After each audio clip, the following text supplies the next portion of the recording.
Oh, happy Sunday, everybody.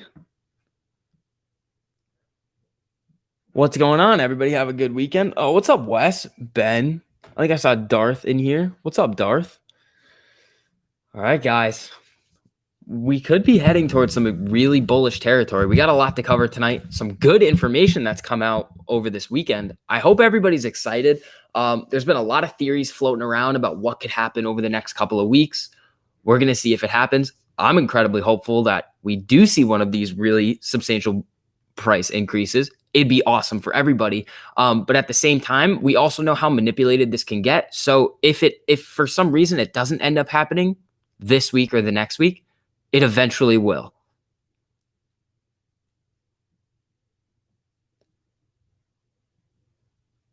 Let's see.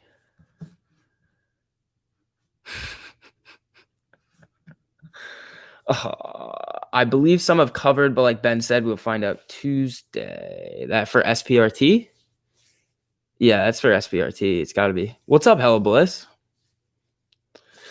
All right, let's do a little Ortex update just as people are trickling in.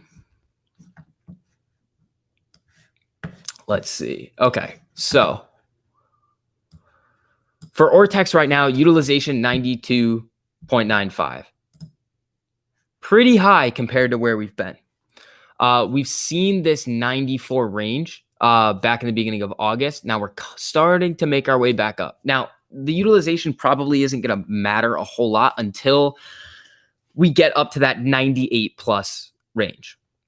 So the utilization, for everybody who doesn't know, is just the shares that institutions are willing to lend versus the amount of shares that they've already loaned out.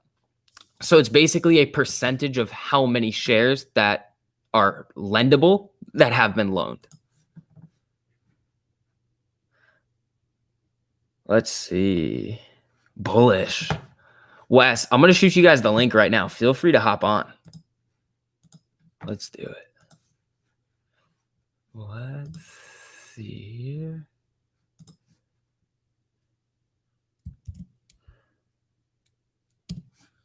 All righty. Oh, buddy, thank you for that super. I really appreciate it, man. Shout out to all of you guys who send those in. You guys don't have to, and it really means a lot. So thank you. Buddy says tomorrow morning's coffee, brother. Ooh, buddy, that's going to be a good coffee. Short the VIX is 16. Short the VIX starts his senior year of college tomorrow, which he's very not happy about. That's going to be annoying. Oh, we got a lot of people talking about SPRT and BBIG. SPRT was good. I hit it a little bit. I was in and out pretty quick. We had, I think I got in at like 17, got out in the after hours at 27. I just hadn't done a lot of research into it. I just saw the hype really building up. I had a baseline understanding of what we were looking for. And then I just went in with what I could afford to lose. It worked out this time. If it didn't work out, it wouldn't have really mattered too much. Oh my. Thank you guys all for these super chats. Thank you so much. Ben, thank you, man. AMC to the moon, feeling some kind of way about this week. Hey, Ben, that would be pretty, I would love that too. All my positions would really, really love that. Wall Street Viking, man, good to see you in here. Thank you so much for the big supers, guys. What a beautiful weekend it was my friend, feeling some kind of special. I will not be beat. Hey, Viking, you came off a real good week last week. Real good week. Those SPRT gains were looking nice. I think a lot of people hit good on SPRT. And with what a lot of people were saying was they were going to put those gains right back into AMC. Awesome. That just adds to the buying volume. We have AMC getting added to that index this week. We have the hype kind of building up. You can feel it. Like it just feels like everybody's getting more excited. There's no like, I haven't seen a lot of like people stressing out about, oh my God, what's the price going to do? Because I feel like after this long of a time for waiting, it wasn't really that long since June. What is that? July and like all of or most of June, but everybody was still really excited for the first half of June. So then we had the second half of June, July, and most of August. It's not that much time for us to be messing around with the like in this weird consolidation sell-off phase. I think the trend is starting to reverse. We will see this week. A lot of people have been calling for that 46 or 48 test. If we can break through that 46 to 48 range, then we could really, really start to see some big boom boom candles. Ben says SPRT was huge. That money going into AMC, also playing BBIG, and that money will go into AMC too. There you go. SCV, let's get paid and pay that college bill. Yeah. I mean, it's not that bad. It's a state school, so it's not terrible. But yeah, so I do start college, or not start my like freshman year. I start my senior year, but we go back to school tomorrow, which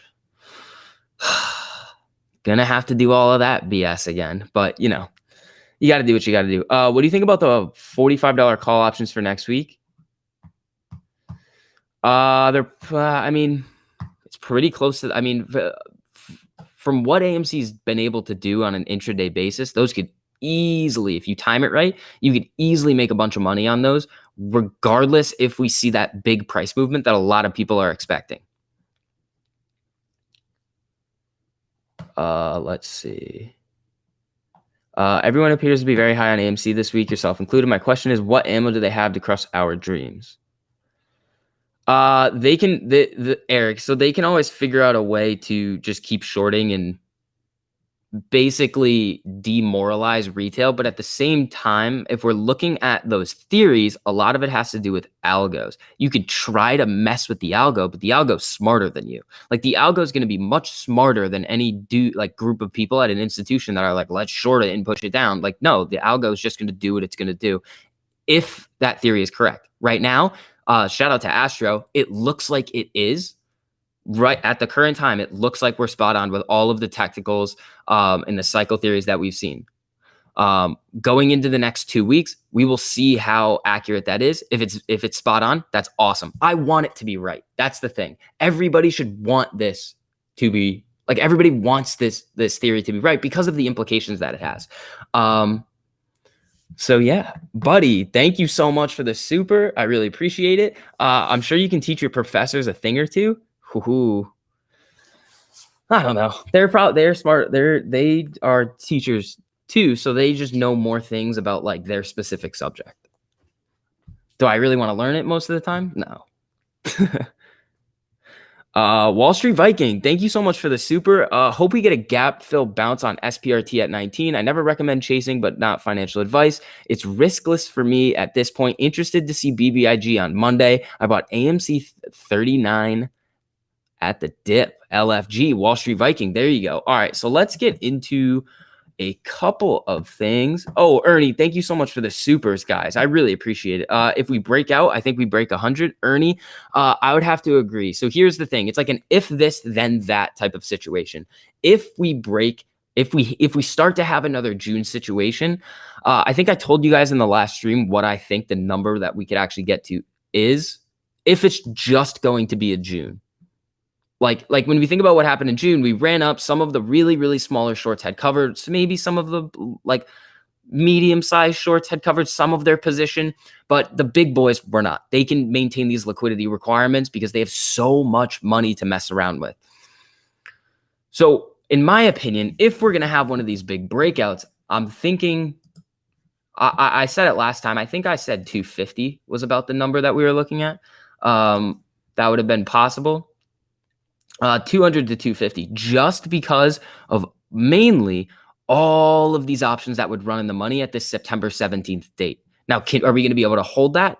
Nobody know, like hold that type of price level. Who knows? There needs to be enough buyers at those price levels to meet those sellers at like they need to be able to. They have to be willing to transact at those prices. So there needs to be enough money flowing in, willing to buy, and a seller that is also willing to sell at those prices. But if there's no sellers, the price is just going to keep going up.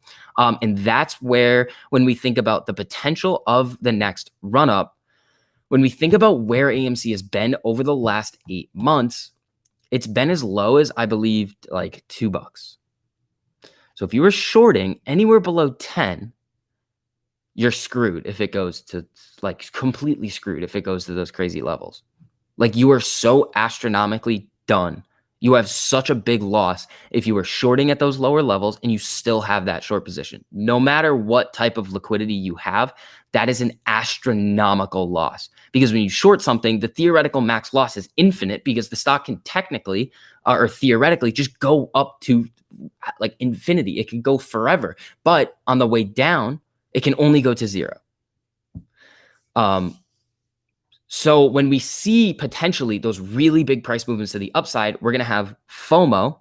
So a lot of these retail investors, new people who have kind of heard about AMC, GME, and all of these different situations where they're like, oh yeah, it could happen, it could not happen, but I'm going to play it safe. Those people are going to want to jump in because they're going to see the price ripping. Then we're going to see these market makers start to hedge their positions with these options that are like populating this chain in an insane way. Like there's so many, like we can pull up Stonko Tracker really quickly. I have it right here. So the weekly is not really, the weekly expiration date is not something that I'm really focused on because right now there's nothing crazy. Like we can see here, as I talked about in the videos, 24,000 calls in the money, 6,827 puts, and not that many out of the money. But when we come to September 17th, 114,000 already in the money, probably already been hedged for. 245,000 out of the money though.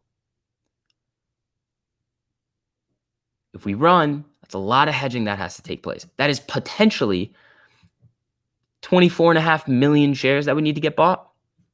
It's a lot. And at those prices, it's going to cost them way more than it did when we were running up from 14 to 70. So we're in a much better position now. Also, guys, if you don't mind just dropping a like on the video, it just helps us get some more people in here, helps us out with the algorithm. So thank you guys who have already done that and who are going to. There was something I really wanted to go over. $70 run up was FOMO. It was gamma squeeze FOMO and some small shorts covering.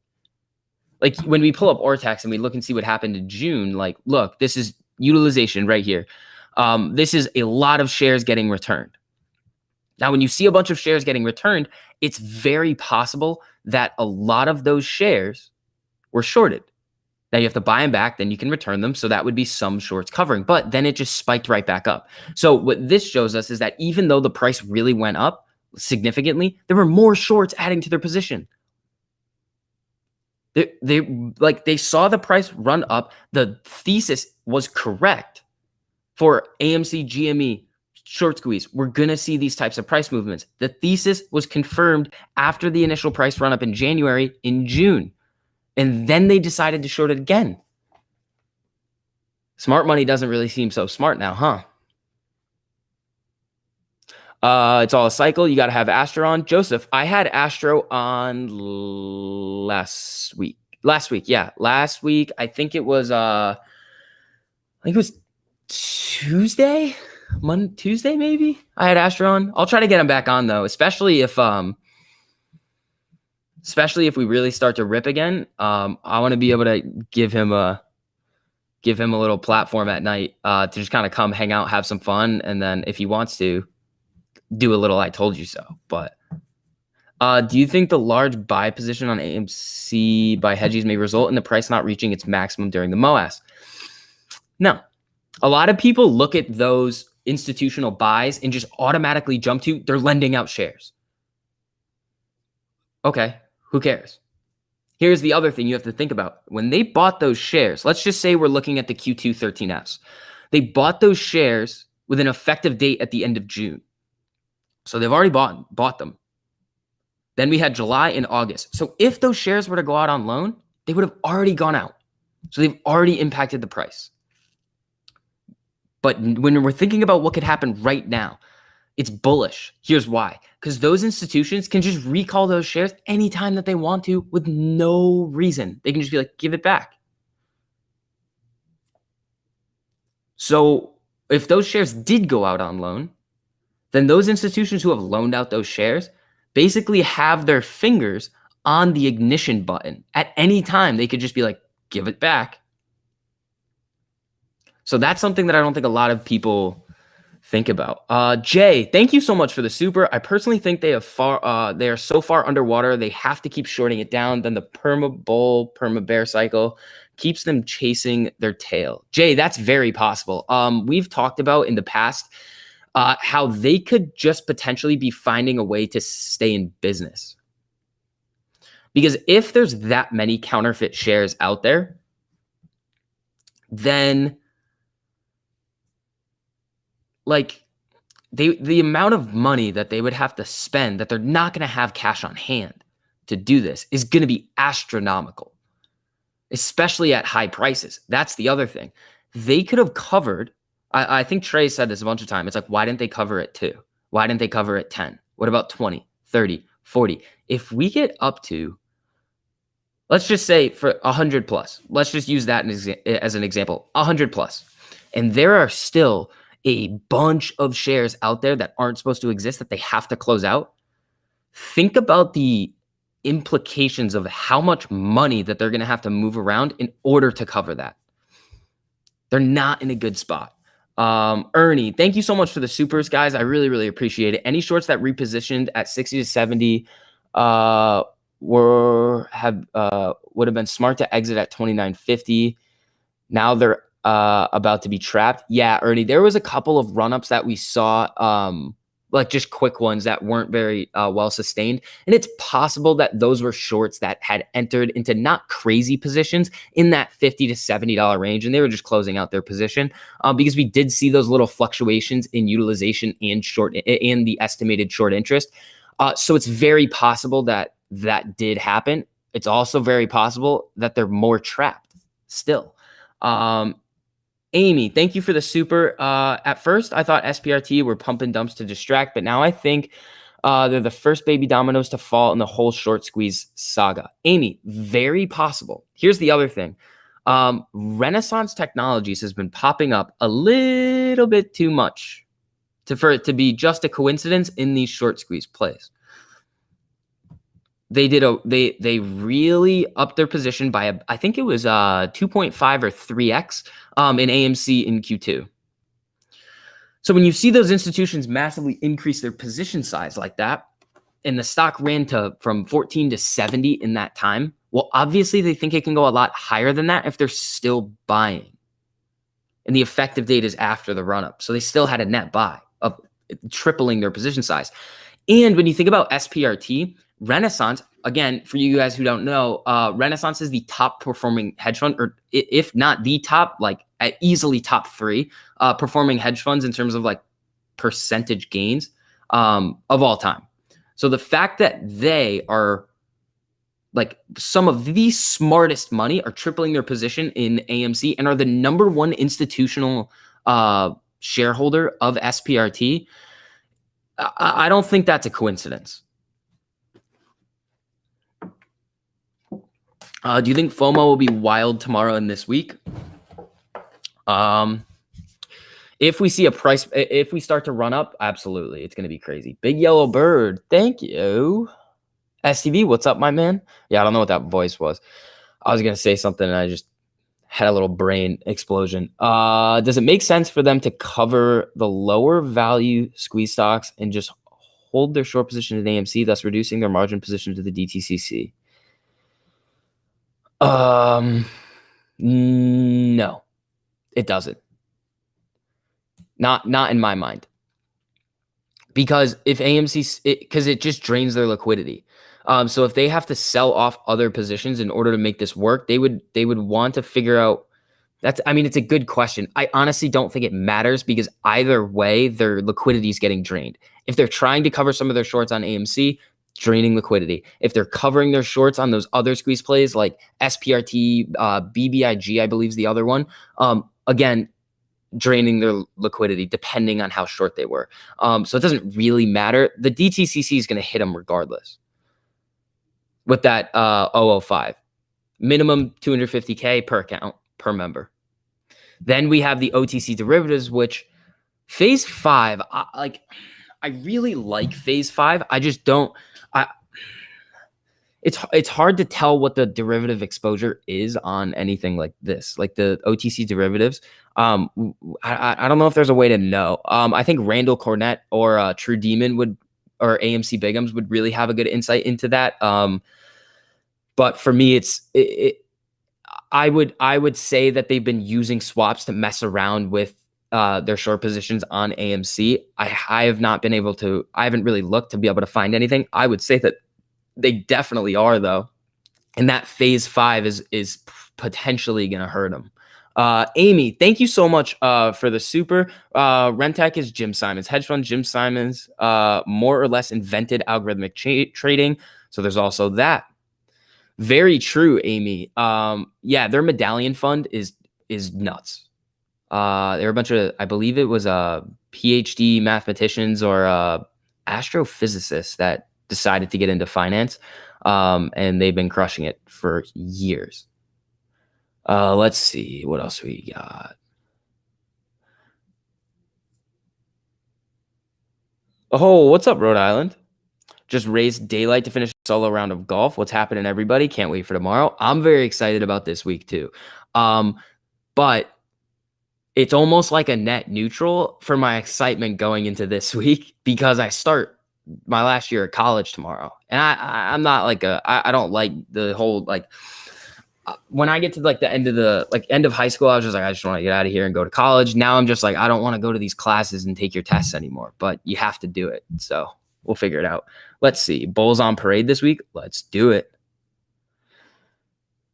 BBIG longer play than SPRT. Yeah, if you guys want to hop in on those plays, go for it. I'm gonna put my money where my mouth is for my ideas for AMC. So that's what I'll be doing this week, just adding to existing positions. Let's see. We also have we're gonna do a little bit of a rant here on financial media again, because they're just a failure. Honestly, they're just a massive failure. Here we go. Whip Media's platform powering AMC theaters on demand. August 25th, 2021. 4 days ago, this came out. Okay. So 4 days ago, we have this news that this new platform is powering AMC theaters on demand. Whip Media's advanced online video infrastructure is helping AMC's digital movie platform deliver a robust at-home viewing experience. The narrative that some of these financial media companies are trying to push is streaming's better. Streaming's going to take over. Movie theaters are now no longer relevant. People don't want to go, yada, yada, yada. Stupid. They fail to realize, though, is that AMC already has the infrastructure to roll something like this out with their AMC on-demand platform. Now they have this company teaming up with them. Who is this? Well, when we come over here, Whip Media's market-leading enterprise software platform centrally connects data, processes, and teams throughout the digital distribution journey. Okay, who do they work with?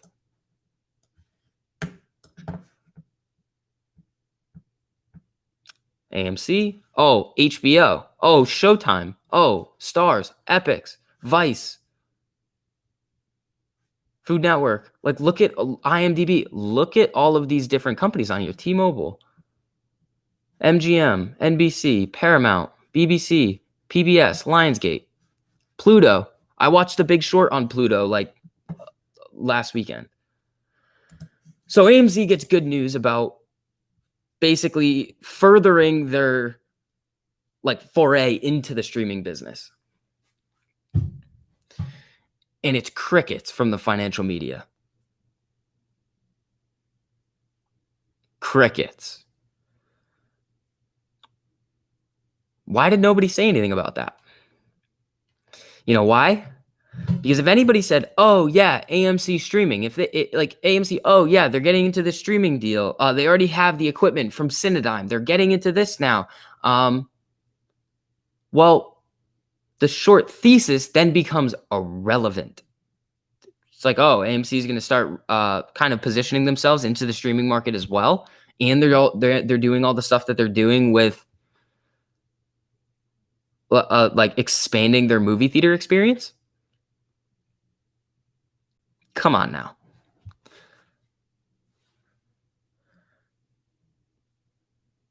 That's just silly.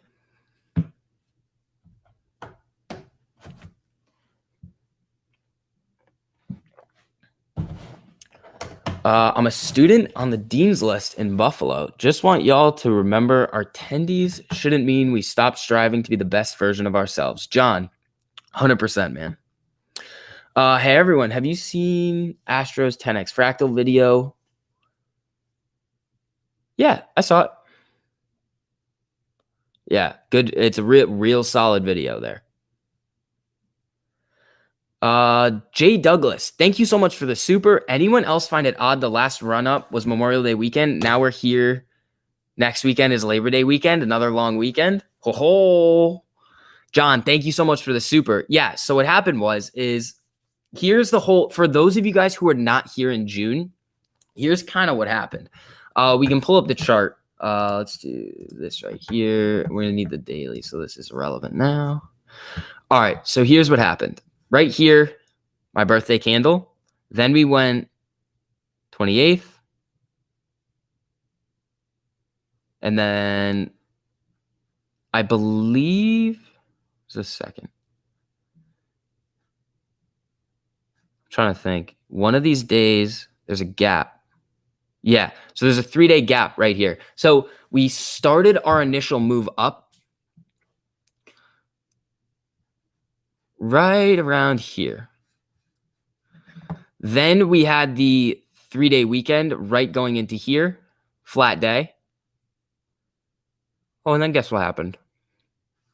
Ho, ho, ho. Now, guys, that's just speculation right there about how there's a 3-day weekend. We're coming into the same time, but a lot of things are lining up. It's looking like quarterly rips. Yeah, it does. It does seem to look like that. And then when you combine the fact that it could be something that has to do with algorithms and Renaissance Technologies with their algorithm experience, tripling their position, it's like things are starting to fall into place. Do we know? Does anybody actually know what's going to happen? No. Everybody who's like coming out with this information always says, yeah, well, this is what it says, but we don't know if anything's actually going to come of this. It started to, but we're just going to have to really wait and see what happens coming forward. I'm excited for this week. We had another Green Friday. So like there's that old saying, Green Friday, Green Monday. We could easily see another Green Monday going into this week. And the other thing is that, so we had the Jackson Hole Symposium last week.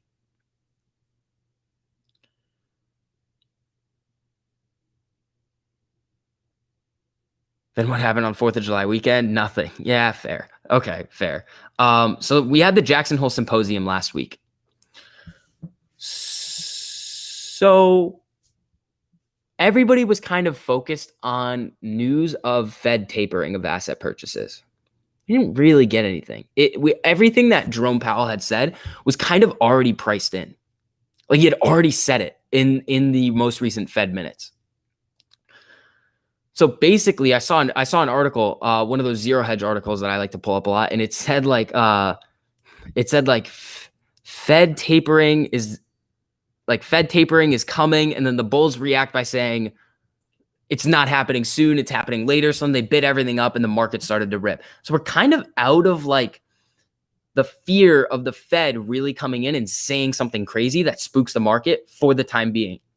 So there's kind of like, so think of it like an ocean. So like leading up into last week, we started to see like these bigger waves in the ocean. They started to get bigger, and that would like signify a little bit of fear or uncertainty about what's coming into the market. So we had these big like ocean waves kind of coming back and forth. They would really spike up or they would come down, but we did have some movement in the water. After this weekend, it's kind of settled down. Not really any more waves coming. It's kind of flat. So it gives like almost a free runway for things to move how they should.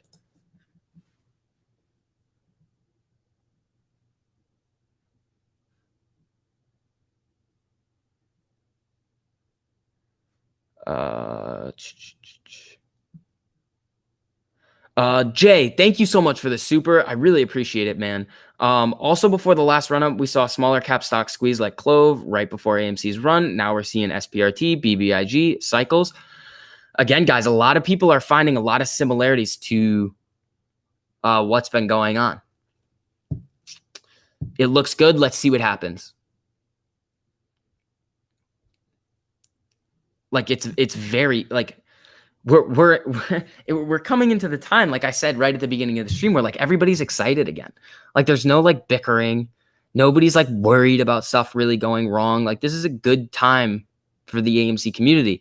If we start to rip, I think a lot of people are going to get very excited and happy with their position. But again, here's the thing. If the stock went to $200 a share tomorrow, hypothetically,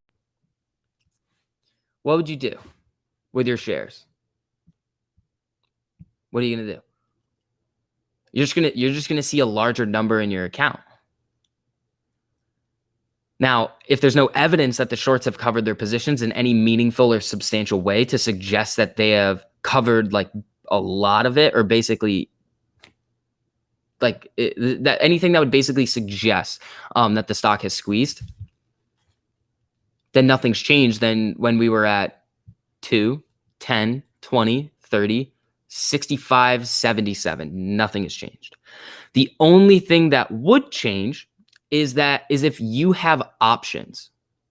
So if you're playing options on AMC, then yeah, if the stock rips, you're going to be able to take some profits on those. And then maybe you can put some money back into AMC. Yeah, everybody's saying hold. Exactly. Like nothing would happen. It's just like a prettier number that you're going to see in your account, and you're going to feel it's just going to be an unrealized gain, and that's what it is, because I don't like that. Nobody's really going to want to sell their position. The only thing is like, oh, if you have a bunch of options, you might be able to cash out pretty big, and then you can even further that buying pressure into AMC. You can increase your share position. You can, if you're struggling right now financially and you hit a big option play, you can take care of some of your basic needs. That might even enable you to hold for longer.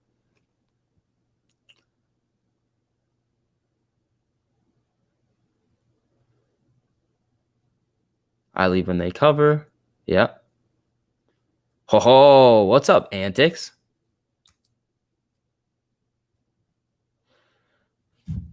Let's see. A gamma squeeze at 150 to 200 is likely. Whether that triggers the MOAS is the question. If AMC tops out around 200, the shorts haven't covered. I would agree with you. Shares over options, please. Real rugged DIY. People can do whatever they want with their money.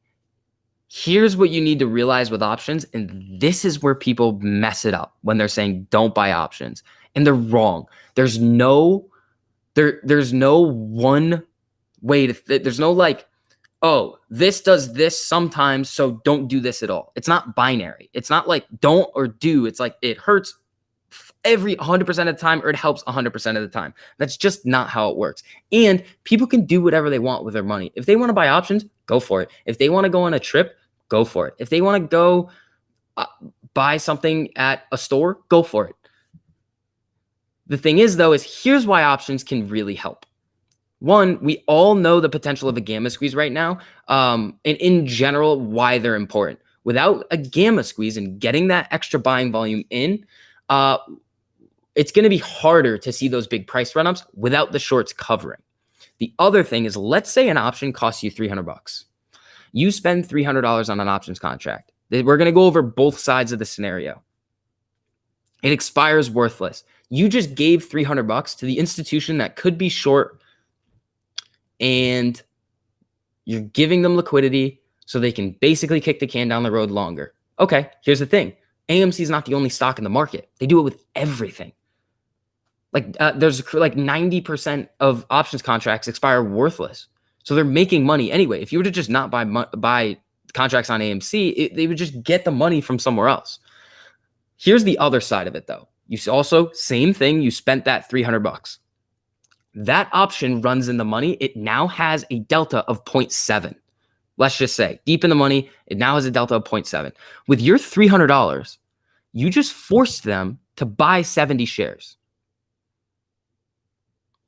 That $300 investment that you put in forced, at the current time, let's say it's for AMC, 70 times 40, $2,800.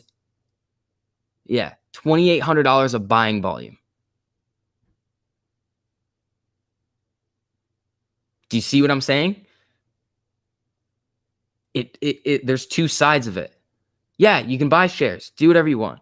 But if you want to add that fuel to the fire, that's just what options do. They're going to add to that buying volume.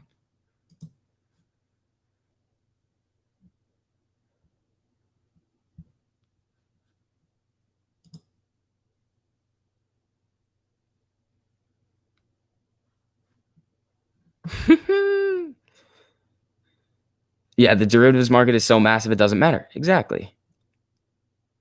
Can't stress this enough. If you don't have experience with options, please don't play with them. Another really good point.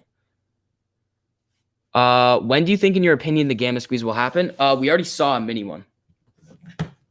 This right here, this price movement on the daily chart is a mini gamma squeeze. We saw a bunch of contracts at that $40 strike run in the money, and they stayed in the money by the end of the week. So there was a decent amount of hedging that happened with the contracts last week. But that's over with. The big like gamma potential is going to come at like 50, 55, 60, 65, 75. And if we can keep that buying volume going up, again, not financial advice, I'm just going over scenarios with you guys. If the buying volume keeps up, it's going to get up to those levels. They're going to unhedge puts, which is essentially covering those short-term short positions to hedge. So that's more buying. Then the calls run in the money, more buying. FOMO, more buying. Some shorts covering because the price goes up, more buying. And then we really start to go up. The big level is 145 for a gamma, like big gamma squeeze. If we can cross 145, which who knows? We've seen the theories. Everybody's really excited about it. It's very possible that we see that type of price run up, but nobody knows. But that is when we would see like the big gamma squeeze. So you don't think shares moves us closer faster? No. For me, it doesn't matter what anybody does. And again, like I just said, with that $300 investment, you can force $2,800 of buying volume into the stock if the stock starts to move. So that actually does get it closer faster, because you're taking your small amount of money that if you just put that into shares, that $300 is not going to affect it as much as the $2,800. Or if it was more than that, then it would be like $10,000, and then it would just keep going. It just adds fuel to the fire. It's like the stock movement. Let's just say it's a fire. Options in either direction is just pouring a bunch of lighter fluid or gasoline on it. It's just going to make it more aggressive.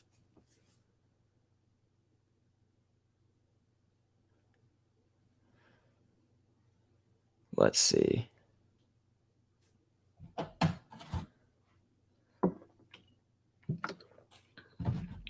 Yeah, Real Rugged, you're good. There's a lot of people just like spreading that around, and it's like what? Like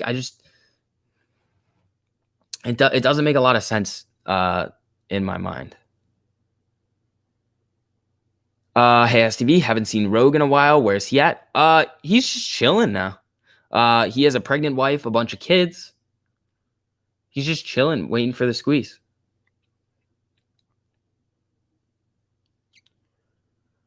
Oh, what's up, Vegas? How bullish are we feeling? I mean, I'm feeling pretty bullish with the little reverse, like trend reversal that we've seen. So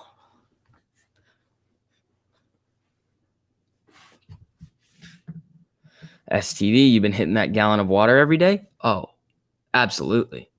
As always. as always.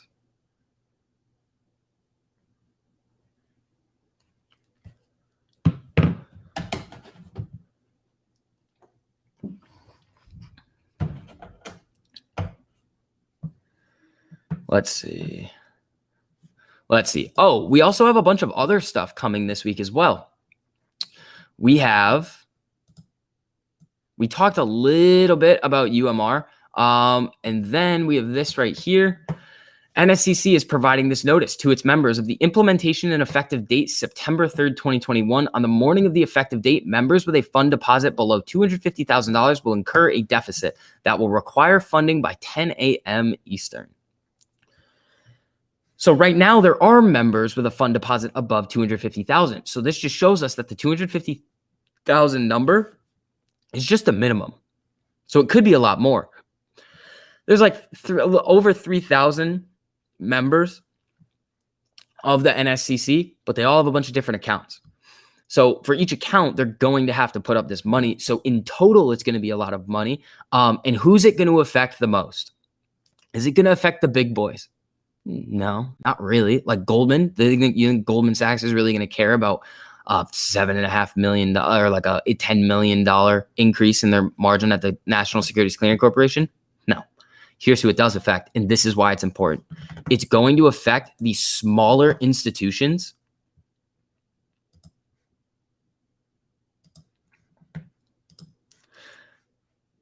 and the smaller institutions are the ones that won't be able to meet these margin requirements that we're seeing set forth for everybody. And as the stock goes up, it makes it even harder for them. So the smaller fish are going to be the ones that cover first. Think of it like a pyramid, like a little pyramid. Like a pyramid. I don't want to do like a triangle.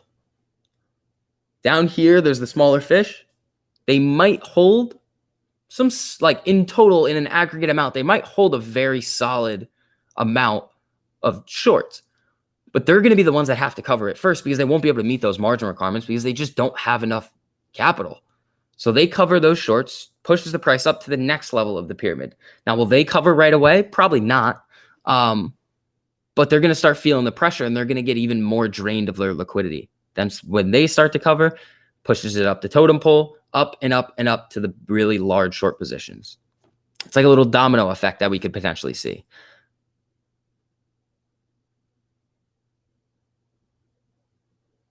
Let's see. Oh, what's up, Fluffer?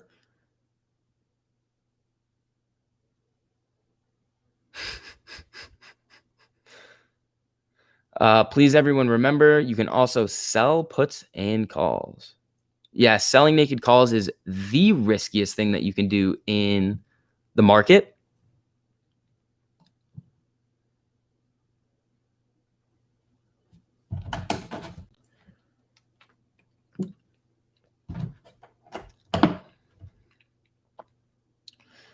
SCB, why won't the banks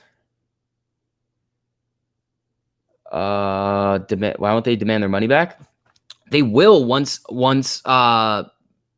it gets too risky. Like when they want their shares back, they can do a recall whenever they want. If the utilization gets too high, then it's going to be a lot like that is also when we see those recalls occur too. The utilization is going up, but it's not near the level that we could see like, okay, recall time.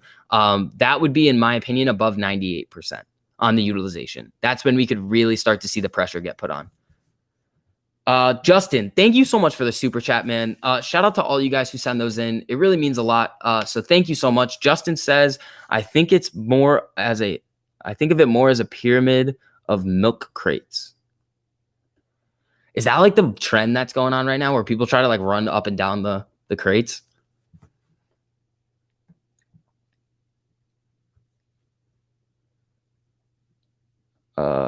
Do you have any thoughts about BBIG? I haven't really researched it at all. But I have heard a lot of people are really interested in getting into it because they think it could be the next SPRT. It could be. I just haven't researched it right now. I'm more focused on what we have going forward with AMC and GME.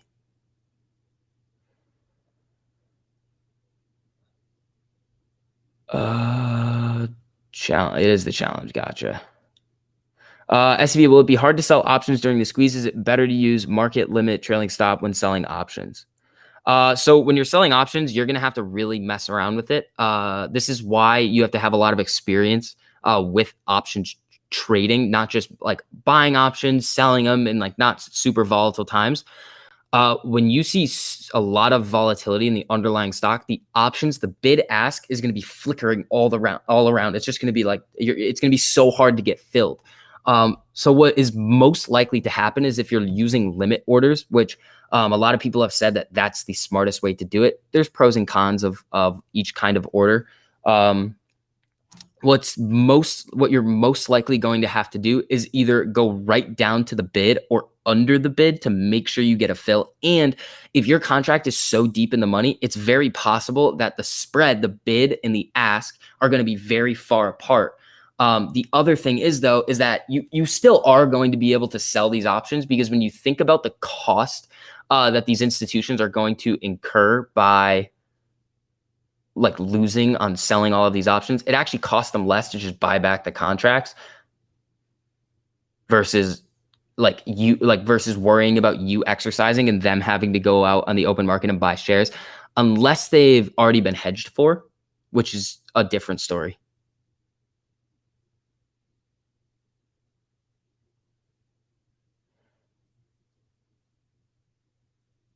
Let's see.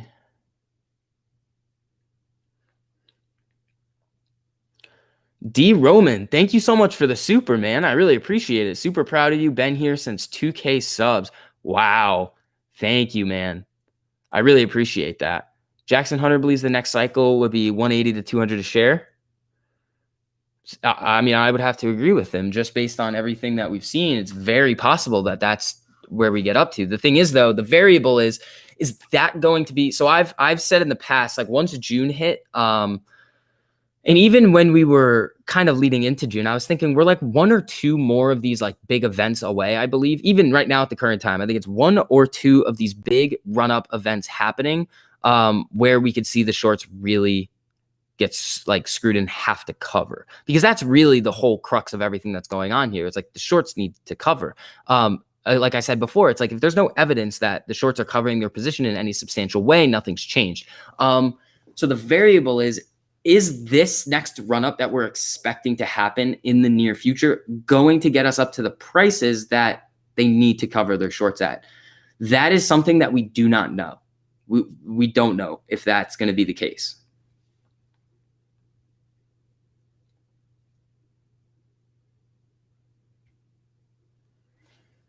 Let's see.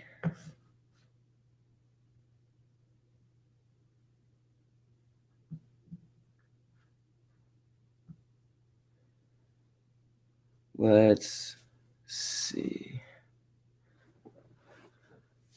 Yeah, and then we have phase 5 UMR kicking in on Wednesday. Oh, I just kicked the desk again. I always do that. So that's going to be something interesting that we need to think about as well. Like when you think about all these catalysts coming up, I don't know, man. It's looking like something could happen. We don't know though. We won't know until 2 days out. I mean, according to Ortex, we'll see numbers. But again, if we see numbers like this here, like look right here. If Ortex shows us, I hate that these are the same color. If Ortex shows us this happening right here, where the estimated short interest goes from 16 to 0.59 all the way down to like 11 or 12, does that mean the shorts are covering? No, we would have to see the short interest, like as reported by Ortex, go from like, I don't know, this 17 range right here to like well under 10. But then at that point, we're going to see more shorts start to come in. And that's kind of where that like ping pong theory that I have with AMC over the long term is going to start to play out. Because when AMC gets to those crazy high levels, odds are it's going to come back down eventually after the squeeze. But there's going to be so many shorts adding to their short positions at those prices that eventually they're going to cover their position depending on how low it ends up getting to after the squeeze. And that could cause another price run up. And the fact that when we run up and then we come back down and we see the shorts like pile back in, like it's just like, oh yeah, they didn't cover. They're still looking to short the stock. Okay. Nothing's changed. How do we know when they start getting margin calls? Javier, we don't. That's the thing. Like, people will always be like, you've been saying margin calls forever. It's like, yeah, because the stock can't go from 10 to 70 without somebody getting a margin call. Like, they're going to get these calls for more liquidity because they're well under these maintenance margin requirements when the positions go against them by that much. You're never going to get a news notice though about margin calls happening, and margin calls can just be fulfilled by adding more capital into your account, more liquidity.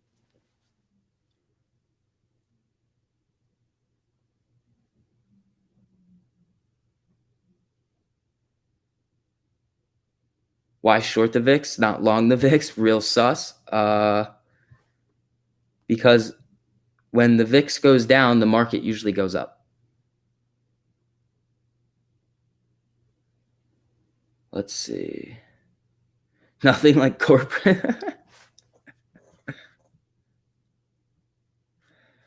Are hedgies waiting till the new SEC law that helps them cover? Moonbeam. Yeah, they could be.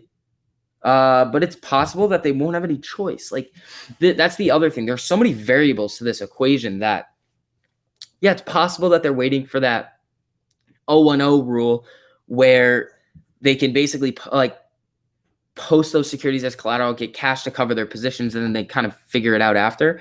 But again, it's very possible that this plays out before that ends up becoming like actually effective, and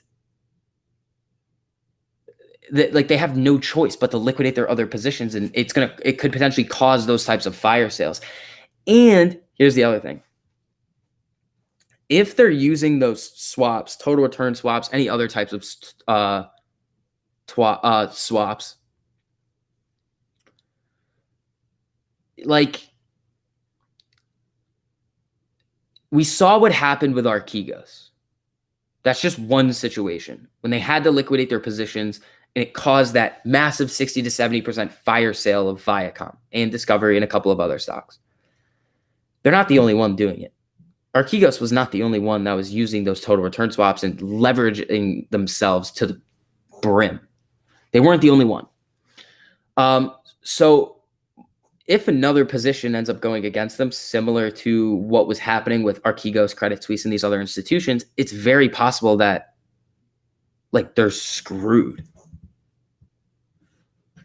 100M channel, thank you for the super. Please check Terrible. Just tweeted about AMC.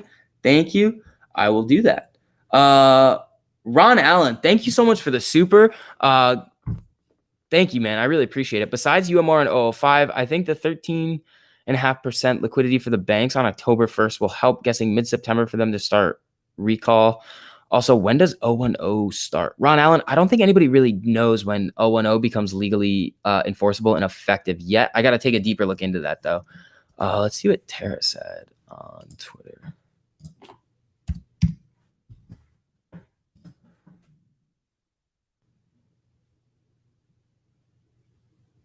AMC.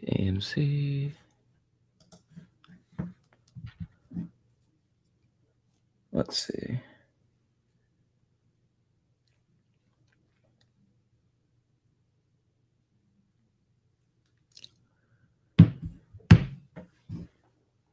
Can you please explain the short squeeze buyback? Do they have to buy back all the synthetic shares first before they're able to get to the real shares, or how? Okay, so if we're talking about just naked shorts versus real shares, it's possible that the funds, like the hedge funds, don't even know that they have a naked short. The naked shorts are created by the prime brokers and the lending institutions that think they have the ability to get their hands on the shares or fulfill the locate requirement, but they don't, and they allow somebody else to short it. Now, all of those shares are on the fund's balance sheet. If they have to cover those shares, it doesn't matter if it's a naked short, a synthetic short, which can be done with options and swaps, or if it's just a real share.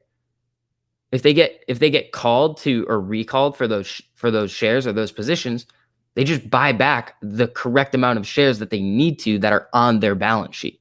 So it doesn't really matter. Wasn't there a rule about automatic margin calls? Yeah, the two rules that I call the automatic margin call rules are NSCC 002, which is the supplemental liquidity deposits being calculated every day rather than around the times of monthly options expiration dates.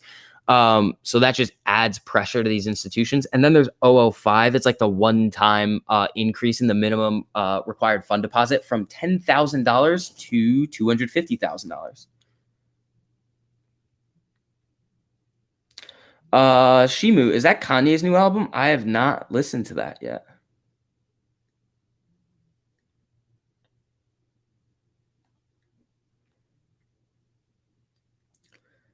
How will the squeeze play out with all the halts? Going to take at least a few days. It's possible. It's very possible that this takes a while to play out because if there's too many halts in a row, it's possible that it just gets halted into the end of the day, depending on when the halt happens.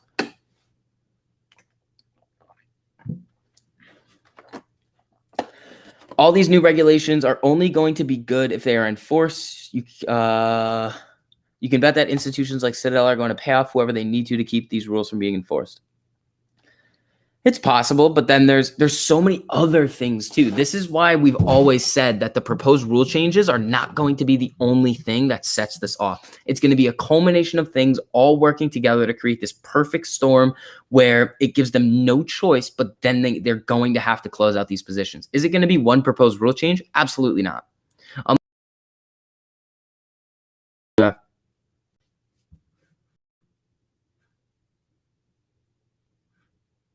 Are we good?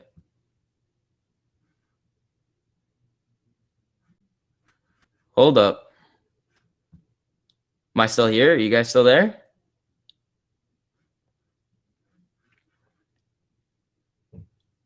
Hold up.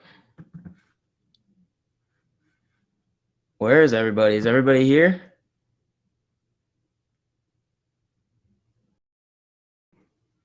All right, that was weird. I just got rid for a second. All right, cool. Yeah. Okay. So unless like that one proposed rule change is going to be like, oh, all shorts have to cover, no more shorting anymore, and that gets enforced, then no, one proposed rule change is not going to be what like forces this squeeze to happen. All of those rules can work together to put enough pressure on them to where we get to the point where they would have to cover their short positions. But yeah, all right, cool. Little lag. That was weird. Yeah, all of a sudden it just said I was offline. I was like, that's annoying.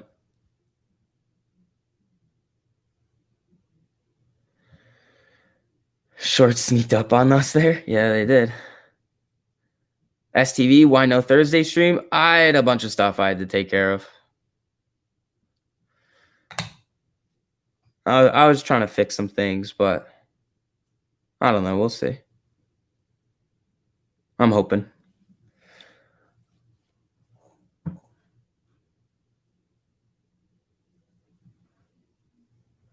Let's see. Oh, also, guys, I think we're gonna have to mess around with the streaming schedule once I get back into school. Like, because I'm gonna have so much stuff to do, and I want to make sure that like I'm not overwhelming myself. So like we're gonna have to like mess around with like the timing of it. It might go on earlier. It might start at the same time, but not be as long. But I'll let you guys know what's going to happen with that. Waiting for Pfizer to go up. Need my attendees back. Ooh, Shimu. That's going to be an interesting one.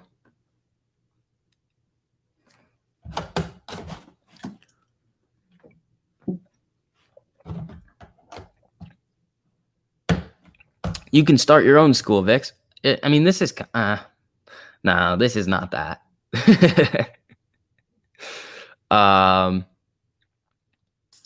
Yeah, good. Thank you, sir, for the information. Much appreciated. You and the Apes Roundtable. High respects given. Juicy. Thank you. Bliss, school is a priority until like we squeeze. Like that, like if we're being honest, like if we squeeze and like and I'm able to really like come up with a decent sum of money, and I'm able to like leverage that into other things that I want to do. It's going to be a fun school year. But let's see what happens. Ron Allen, thank you so much for the super. Besides the rules going into effect, the best thing I have seen is that Gary Gensler's twin brother fund and Pelosi's husband buying AMC. Oh, okay. The Gary Gensler thing. Gary Gensler's brother doesn't work at that place anymore. He hasn't worked there for like, I think it's like 8 years. It might even be longer than that. Like he has not worked there for a significant period of time. And I think they just disclosed their AMC long position. So it, like, I don't think there's really any relation.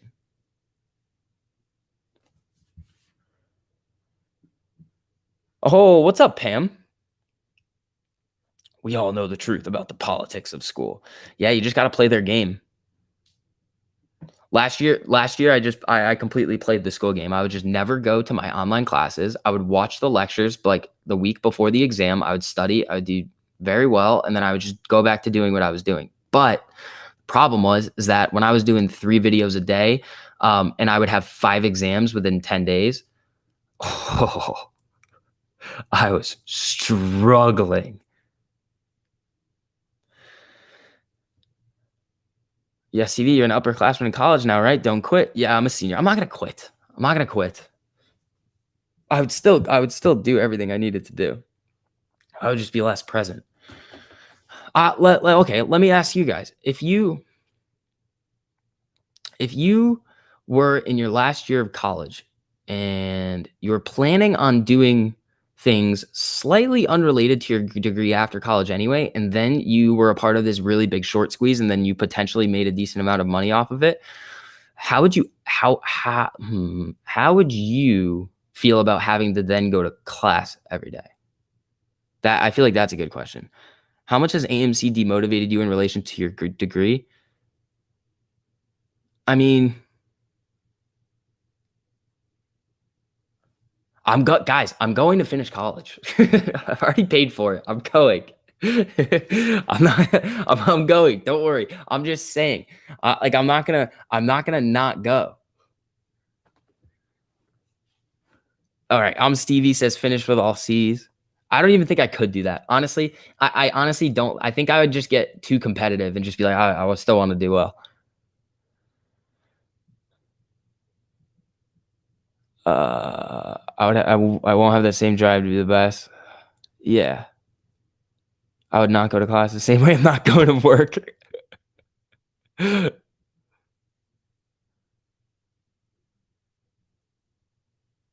want that degree to add to your credentials. That's true. Yeah, but like,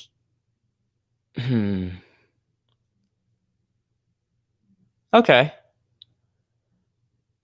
Let's see. But no way I would take a full class load after MOAS. Yeah. I would go, but wouldn't care as much. Only go to school to make more money. Yeah. Make mama proud. Yeah. Bliss. I'm gonna finish like either way. Like let's just use crazy hypothetical like numbers. If I made $1 billion, which is not gonna happen. I mean, it might. Who knows? Nobody knows what's going on.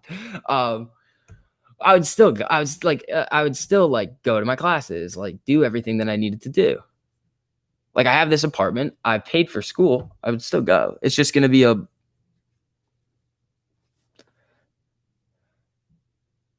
pay me, I'll take your class. Although it would be amazing to be the guy who made a fat stack rolling up to class in a Lambo. There are people around here with crazy cars. It's kind of cool.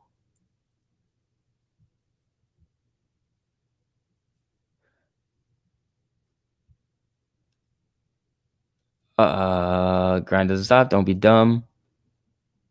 Right, Glizzy. Yeah. My original goal has always been real estate.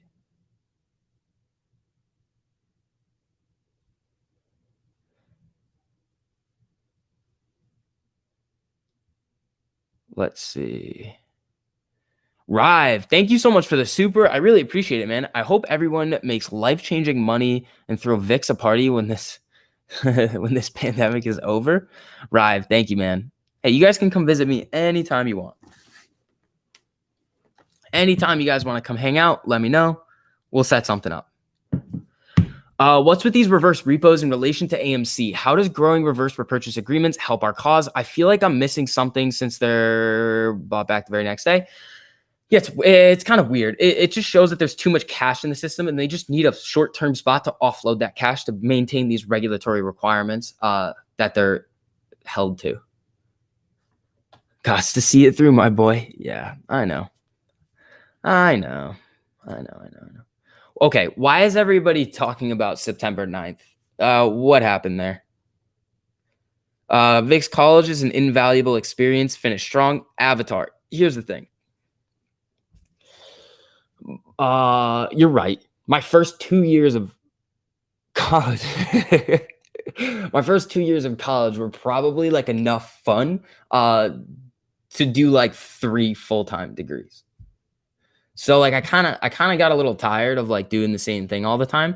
So I'm like ready for like the next thing, if that makes sense. Celeb on campus tomorrow. I would bet you guys right now that 0 people are gonna know who I am. 0, which is fine. I like that. Nicole, thank you so much for the super. Isn't AMC getting added to another exchange or ETF on August 31st? What should happen with that? Nicole, good question. I did want to bring that up. It's the MSCI. So I've heard rumors circulating around that they have to buy 5% of AMC in order for them to add AMC to their ETFs. Haven't been able to confirm that. I've looked. They are going to get added, and it is a pretty big ETF network. So here's what could happen. It in this week leading up, it could provide for some more buying volume going into that addition to the ETF. More buying volume could push the share price up if they're like bidding it up and they have to buy that much. So that is a scenario. So that's another thing that could help push the price of the stock up. But good question, Nicole. Todd, thank you for the super. I really, really appreciate these guys. You should tell them that the day after GME's earnings sees historical sell-offs in meme stocks going back years. Does it really? That's interesting. September 9th is GME's shareholder announcement. Is that okay? So I know their earnings is coming up. I think everybody's been talking about that NFT crypto, like their dividend. That's how they would pay it out. I think their earnings call is a good time to announce that if it's ready. But again, if they need to work on it more, everybody would rather them do it right than for them to rush it. Because again, it costs us nothing to hold our position.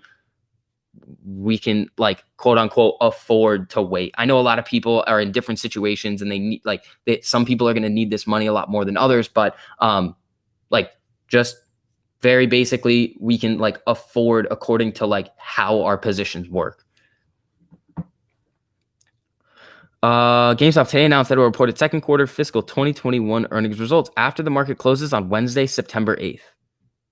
So then what's on September 9th? Is that just that's supposed to be the day after? Okay, so it's September 8th. STV, what's your major? Finance. What NFT crypto? I'm old. Update me, please. Okay, so this NFT crypto, it's supposed to be a squeeze catalyst. They've already put up the framework for them being able to release some sort of crypto or NFT, but everybody's just been speculating about what it is. We were supposed to see something on July 14th. Nothing happened. So then everybody's just kind of waiting around. The reason why people get excited about that is that when you think about a dividend, if you are short on a stock, you need to pay that dividend. The NFT crypto for overstock squeeze was like the big catalyst for that. So that's why people are very excited about that. I do think it's the timing works out that they couldn't announce it during their earnings call. But again, nobody really knows. Don't try to hype it up. That's what happened on July 14th, and then nothing happened.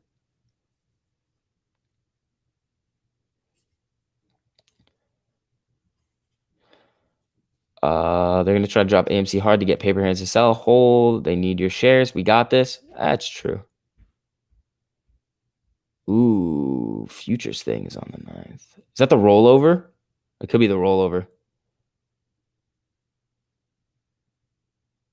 Ooh, M. Kriegs. There you go. I found a price correlation between AMC and Bitcoin related to OCC 003 down to the minutes. Interesting. Which one was 003?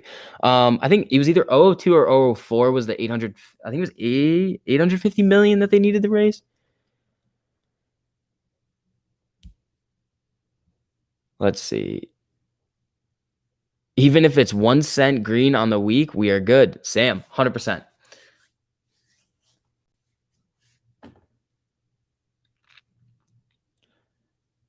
Let's see. Margin requirements. Interesting. Vix, you think they will cause a fake squeeze this week before Friday? MC, I've heard a lot of people talking about that quote fake squeeze. Right now, I would say that a fake squeeze is impossible. Let's do a little bit of like just thinking, like let's just think about what would have to happen or be like what you would have to be able to do in order to have something like fake squeeze. The first thing is that you would have to be able to manipulate the margin requirements so that you didn't get margin called or forcibly liquidated of your short position to basically let the price get even more out of control. There's too many unknown variables. You have FOMO. You don't know how retail investors or institutional investors are going to pile in on that trade. You have gamma squeeze, which you could kind of figure out how high you could potentially go if it went up to a certain price. But again, if they start adding options to the chain and then those run in the money, it's just this perpetual cycle of hedging. The other thing is that you need to be able to manipulate a stock to the price that you want it. Now let's just think for a second. If the shorts are able to manipulate the stock that much where they could let it run up super high, why would they ever let it go up? They would just push it down. If like just think about it. If they could manipulate the stock that much to cause like a fake squeeze, then they would just never let it run up. It would never be able to go up. If they had that much power, they would just bankrupt it, which they can't do. So it suggests that they don't have that manipulative ability. So if we start running up, it's very possible that it just gets out of control. Can you explain how the options expiring could drive the price up this week? Not really. I mean, kind of. We'll see it populate this week because people are really excited. They're going to start gambling on options. But what happens is that when you sell a call, you have a negative delta on it. And what that means is that a delta is the rate of change that you would expect your option to appreciate or depreciate in value related to a $1 move in the underlying stock. So if it's a positive delta, then in order to hedge that, so if you have a position with a positive delta, in order to hedge it, you would then have to get something with a negative delta. So an inverse correlation to what the stock does. So in that situation, you would have to short. So that's selling puts. Selling calls, though, you then have a negative delta position. So in order to hedge that, I know I'm saying the D word a lot. I'm talking about options, YouTube, and like finance. So please don't come after me. It's hard to explain this stuff without actually using the terms. So if you have that positive, or you now have a negative delta position, if that starts to run in the money, in order to become what is called directionally neutral, because delta kind of measures that directional move, then you would have to buy the appropriate amount of shares in order to cover that delta ratio. So let's say the delta is 0.7. You would then, or the delta would be negative 0.7, then you would have to buy 70 shares in order to maintain that directionally neutral status. But it's most likely just computers just buying and selling, because if I personally were looking at this option chain during the day, like AMC moves a bunch. Options are volatile derivatives. So when these move, so gamma right here is the rate of change of delta. So these numbers, so deltas are going to change throughout the day. So the amount of hedging that they're going to have to do also changes. So I personally cannot sit here, even if I were to just do it on one strike, it would be relatively impossible for me to just look at the option chain, this one specific strike. Let's just say it's the 45. And when this is flickering back and forth, for me to also have like another screen up buying and selling shares to make sure I'm directionally neutral, it wouldn't be possible. So it's just like computers just making sure that they do it to the best of their ability. Caesar, thank you so much for the super. I really appreciate it, man. Shout out to all you guys who send those in. Caesar is here for life-changing money. There you go. All right.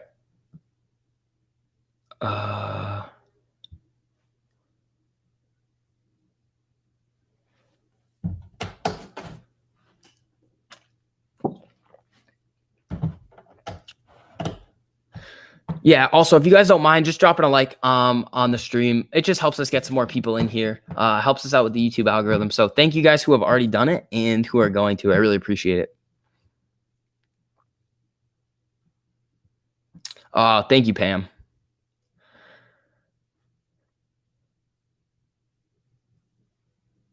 Let's see. You guys like the 40 for this week? Yeah, I mean it's an in the money contract, so you're not gonna get that. You're not gonna get that boost of intrinsic and extrinsic value by having the contract run in the money. You're more gonna be playing the intrinsic value of the option. Eric says, do you think the 971 option chain can get the price of 250? Yes, it can. Because when we're looking at the hedging that they're going to have to do and the money it's going to cost them to get in there. And the other thing, Eric, is that if the price gets up to 145, we're going to see more shorts have to cover. So like on the run up to 70, maybe we saw, let's just use an example. Let's just say like, because we don't, I know we saw people say 1%, but for the sake of this example, we don't know the real number. Let's just say on the June run up, 1% of shorts had covered. Now that's a run up from 10 to 77. So now if we get to 145, that's double what we were at. So it's probably not linear. So then let's just say 3 or 4, maybe at the high 10% of shorts have to cover. So that extra buying volume would then come from more shorts covering, if that makes sense, because the price is going to get to a certain level where they have no choice. They're not going to be able to maintain these liquidity requirements. And at those price levels, more shorts are going to have to cover than what we saw in the June run-up, if that makes sense.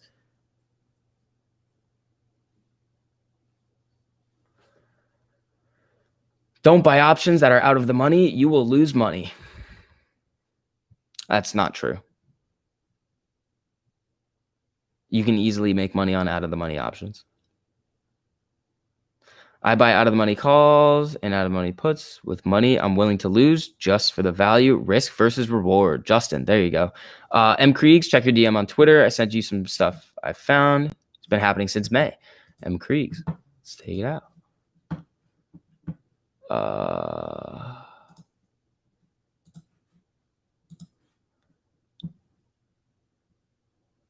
M. Kriegs, I don't see it.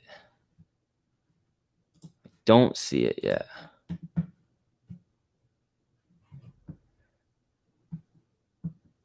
Options for this Friday, the most solid play, surely with the margin increases. Bruce, no, be careful. Those margin increases. I think that it's the beginning of the beginning once those come into effect. You see what I'm saying? It's like it's the start of something really starting to play out. It's not going to just be like this switch that gets flipped and it's like the MOAS switch with this rule. It's not going to just be like squeeze. Like I like don't hype it up too much. It's just something really important moving in the background that over time is going to really take a big effect on not specifically AMC and GameStop. It could, but the overall way that the market, the derivatives market functions.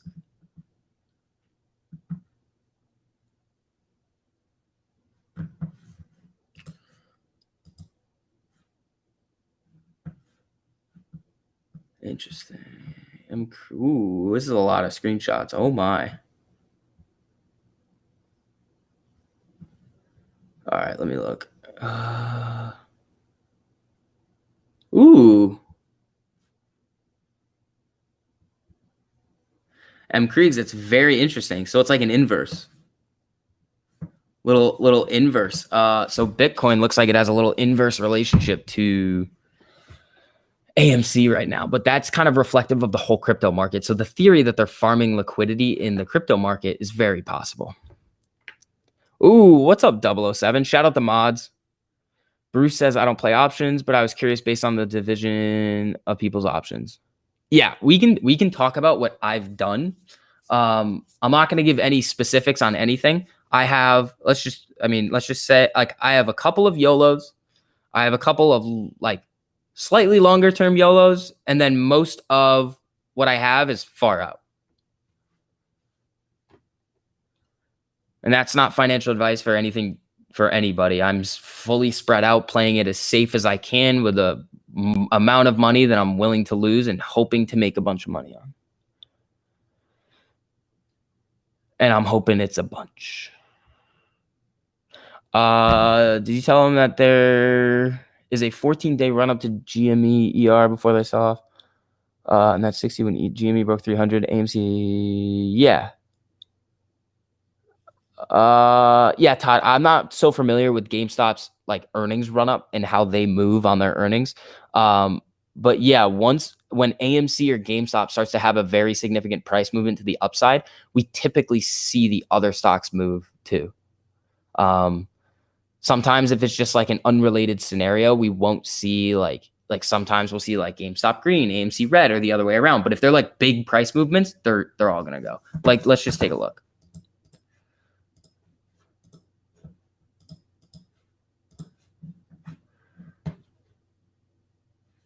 June, we went GameStop from May 20th was at 175.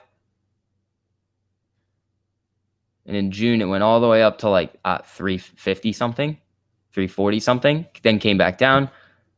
And AMC was running as well. So we typically see them move together. So that's why a lot of people say same stock, different ticker. Because they move very similarly. Like when you look at this right here, it's very similar price movements. There are some little differences, but like, look, up, big down, little bend to the bottom, little bounce up, comes back down, little choppy, and then they both rip. It's the same exact thing. The only thing that's a little bit different is this right here, this little run up, but this right here is reflective of this.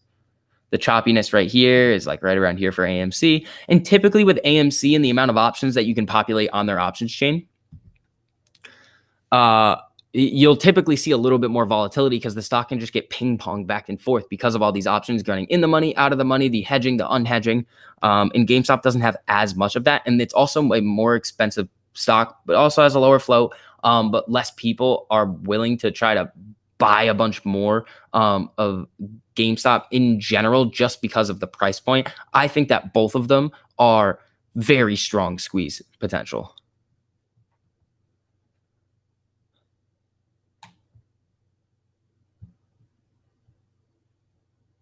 Will people be able to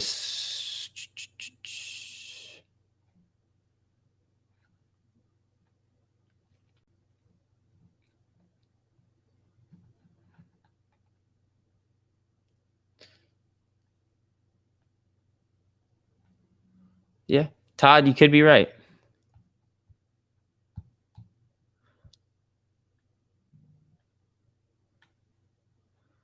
You definitely could be right there, Todd. But at the same time, when you think about it, doesn't mean that one's better than the other. Is SPRT good or done? Asking for a friend. Could be. Could not be.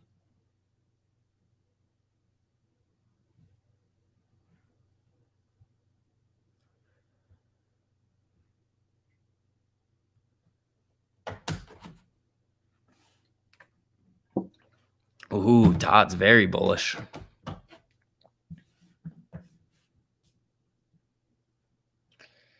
Let's see. All right, what else did I have for you guys? Yeah, okay. Here was the other thing I wanted to go over. Finra 2119. I believe. Yeah, okay. So this keeps getting like delayed. The comment period keeps getting extended. So it says comment period expires August 4th, 2021. Well, Finra has extended the comment period to September 30th, 2021. They keep extending this out. The reason why 2119 is something that I like is because of this right here. So it's Finra requests comment on short position reporting enhancements and other changes related to short sale reporting. Okay. synthetic short positions. In addition, Finra is considering requiring firms to reflect synthetic short positions in short interest reports. That would be like the exchange reported short interest.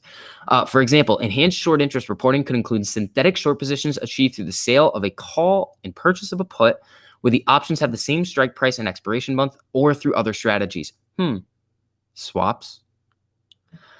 Finra believes this information would assist Finra in understanding the scope of market participant short sale activity, specifically regarding the use of less traditional means of establishing short interest. So this would really put if they can figure out a way to really enforce this, it's going to add a lot of transparency. Here's the other thing that's kind of interesting. Total shares outstanding in public float. Finra is also considering including in Finra disseminated short interest data, where available, the TSO and public float for securities. Finra would obtain this information from a third-party source and include it in disseminated information. Therefore, this change would not alter firms' reporting requirements. Finra believes disseminating a security's total shares outstanding and public float will provide investors with contextual information regarding the relative size of the aggregate short position in a security. Uh-oh. What does that sound like? It sounds like if there were too many shares out there, this new Finra report would just tell us.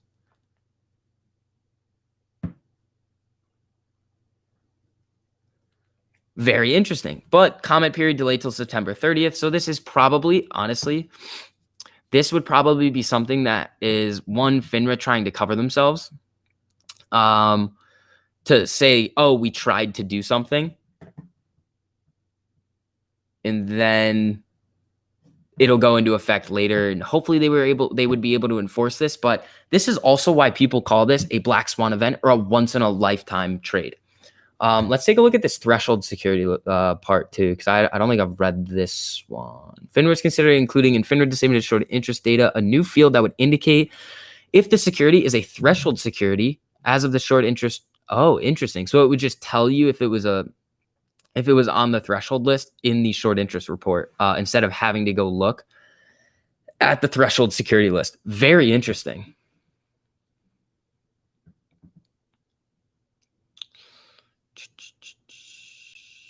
Yeah, so this is a good rule. This is a really good one. Regulatory notice 2119. This would be awesome. What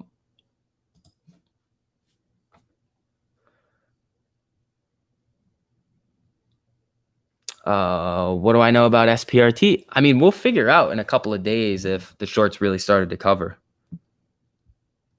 on that one.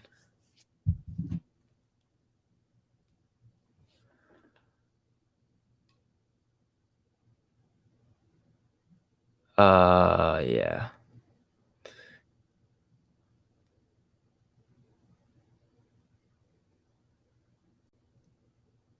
Riptide, what's up, man? I came in late. Sorry. Question: with the calls in the money last Friday, a possible option in the money next week, how likely for a small gamma squeeze? Riptide, I think we already saw some of it. We had a decent here, because here's the thing. When these calls run in the money,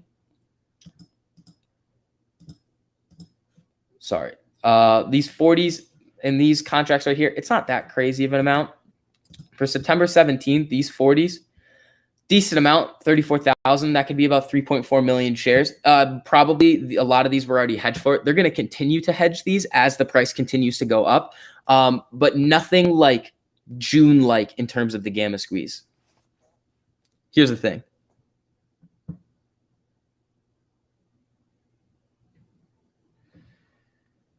Now when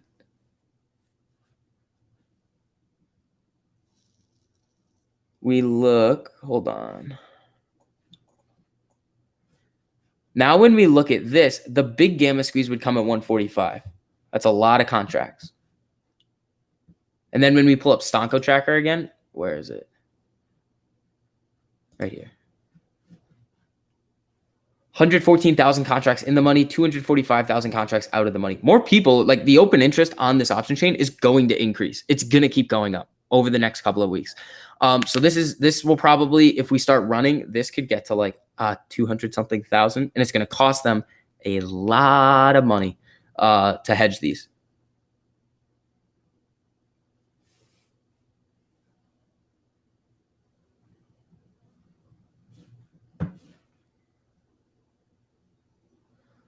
Bob, what are you talking about there?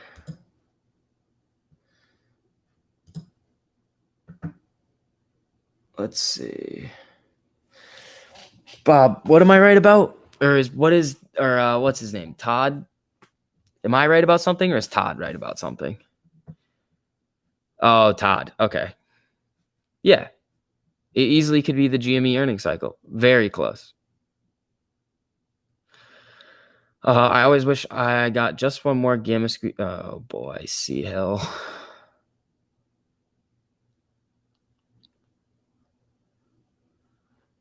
Let's see. We are in a monthly bull flag 2. Tomorrow might be a good time to jump into a month out options. Family, good luck with that, man. Goes back to 2019. Bob, very interesting.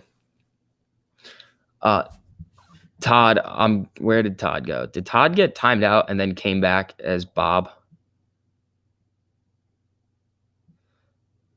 Because now we have a Bob. We have a Todd and we have a Bob. Shimu, I believe you're talking about the double bottom or the W. The 5-hour chart? All right, bro. Dude, I don't even have a 5-hour chart here.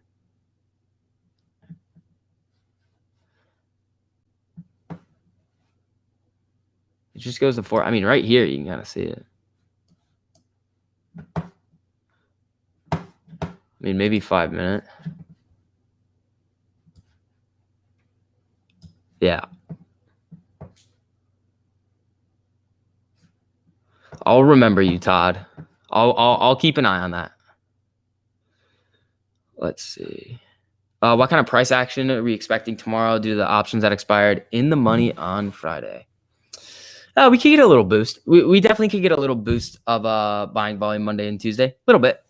We have a lot. So like I can't think of one like bearish like thing. We have the Jackson Hole Symposium in the past. We have like the MSCI, we have the cycle theory, we have these options, we have the margin, we have AMC in their streaming thing. It's like, oh my God, there's a lot of things that are pointing to the shorts are wildly wrong and they're going to get hurt. Like it's going to hurt their wallets to keep shorting AMC.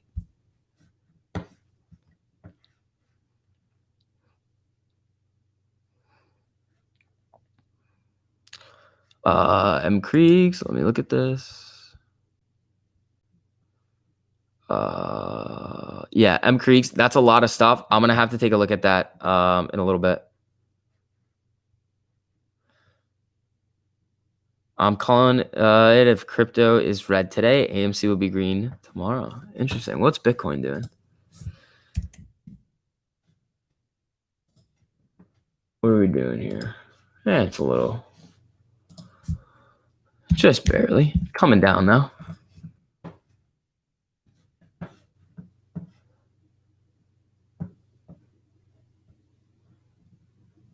Let's see.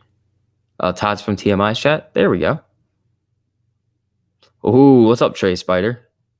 I'm on DD overload this weekend. Yeah, it's possible. I didn't see anything really. I mean, I saw Astros videos. I haven't seen anything else that's crazy come out yet. Any new shorts from the Finra data? Family, I'm not sure what you're talking about there.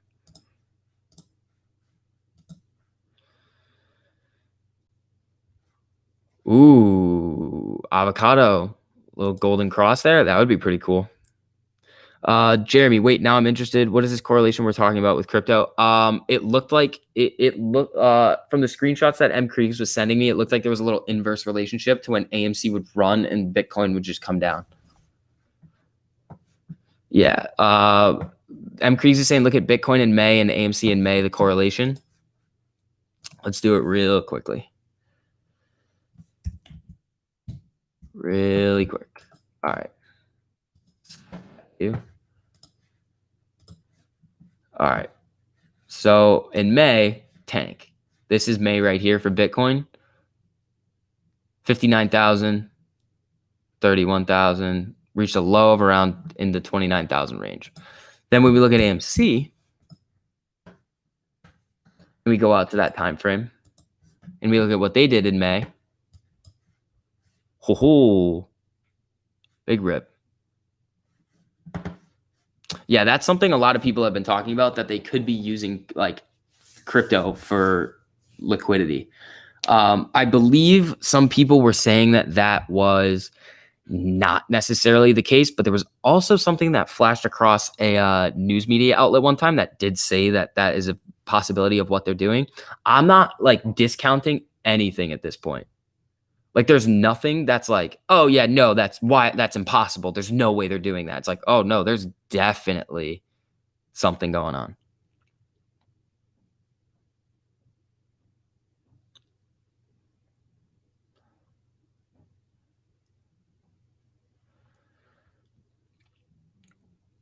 At times I trade in unison too. Yeah, a lot of it is algos too, M Kriegs.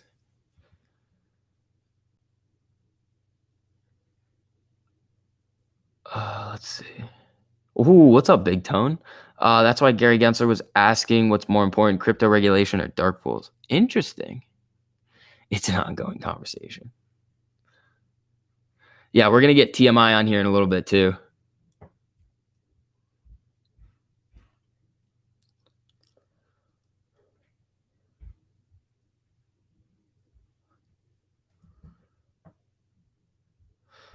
All right, Todd, relax, buddy.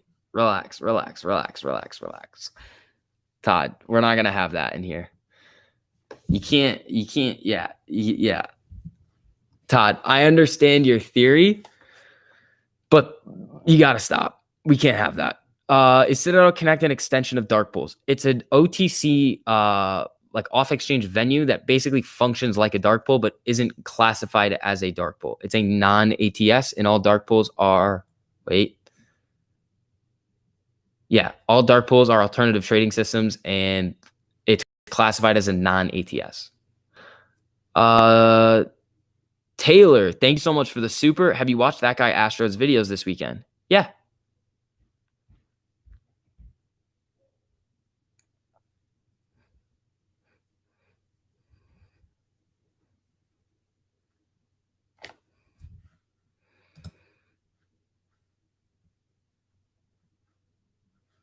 Let's see. What types of properties would you like to own long term? Interesting. Skyscrapers. No, I don't know. Apartment buildings. Some triple net. Like banks, like industrial warehouses, stuff like that. I have to look that up. It really depends on where the market is at the current time. Like right now, I'd almost be scared to get in, but I also don't know real estate as well as I know like how the market works. For real estate though, it's all numbers. It's just, do your numbers work for you? So if the numbers can work for you, depending on what happens, then you're good to go. There are less things that can, in my opinion, that can come out of the woodwork and mess with you. Like most likely, there's not going to be a hedge fund that can come out and create the same identical house that you have and sell it to somebody and devalue your house. So there's that.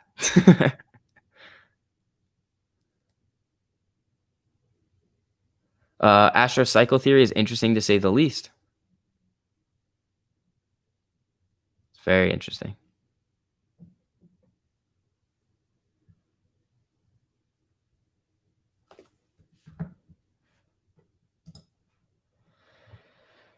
Parking lots with charging stations. Interesting. I heard storage units are pretty solid too. But hey Vix, love your show. Quick question: am I safe to make a $98 strike weekly contract? Wait. I mean, no. That deep out of the money of a contract is not safe, but do what you want to do.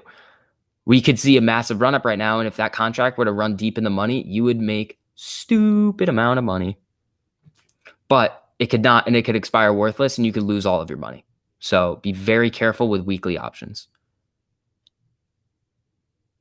Saw once this Reddit post. This guy made $6 million off AMC during the June run up. Wonder where he's at now. I mean, hopefully he's still holding. Unless it was options, then he crushed it. My mom called and I put her on hold for 10 minutes. When I got back, she said, "What happened?" You know us apes, we just like to hold. That's funny. I think yeah, Astro was the one that really started talking about the cycle theory, which I like it. Hopefully it pans out because like to the full extent that we've seen it in the past, because then we all make depending on if you have shares or options. If it's shares, it's an unrealized gain, but with options, you could make a giant boatload of money, or you could also lose all of that money. It's the name of the game.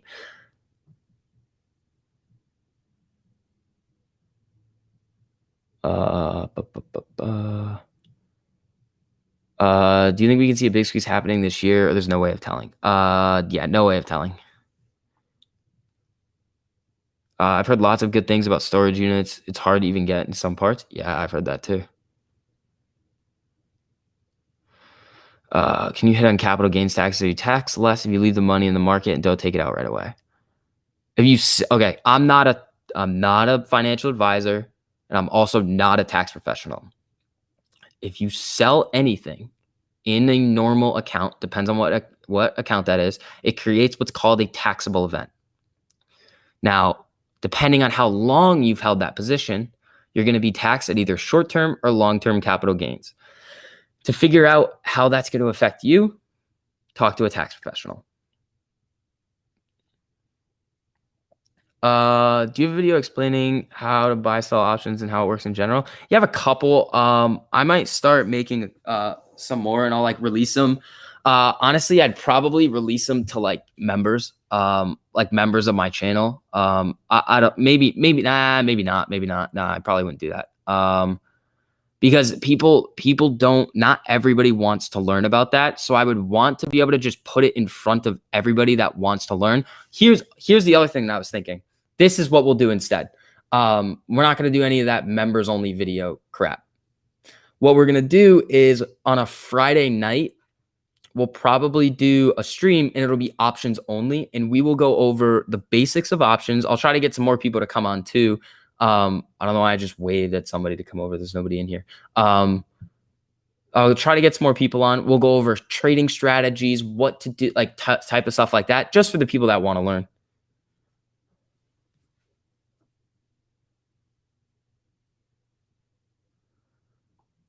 Let's see.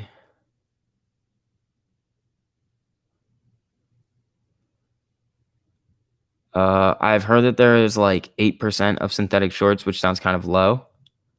There's no way to tell.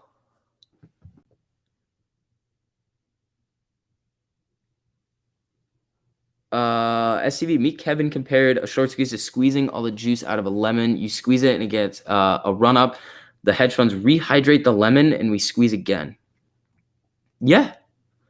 Nope. Yeah. No. Easily could do that. That's why I've been talking about that like ping pong theory, where like it could be like forever. AMC is going to be a jacked company to trade. The IV is always going to be super high, but it's good for the company because eventually they're going to see those like random big price run ups where shorts cover, and it's going to be like a mini squeeze. And if they end up increasing their authorized share capital eventually, then they will be able to raise more money for the company and do more things and grow. Let's see.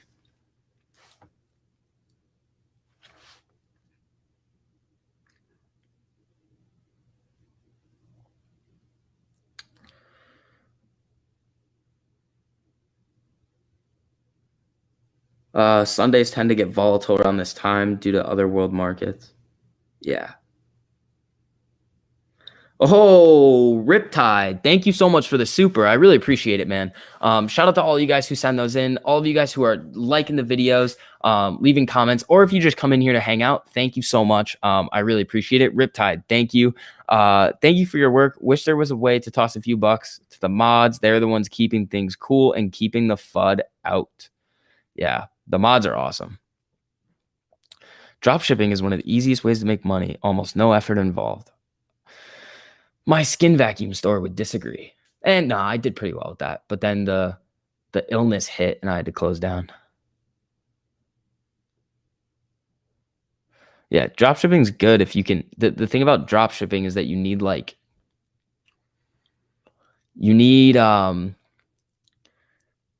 you need a special product that nobody else is selling and put it in front of the right audience. It's the name of the game.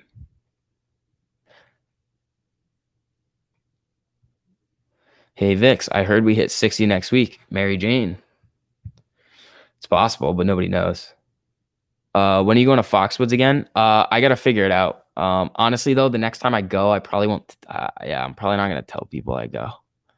It's gonna be like a not like a private thing, but like I wanna like separate my Foxwoods trip from like work. We can go another time, but the next time that I go, I probably won't say when I'm going.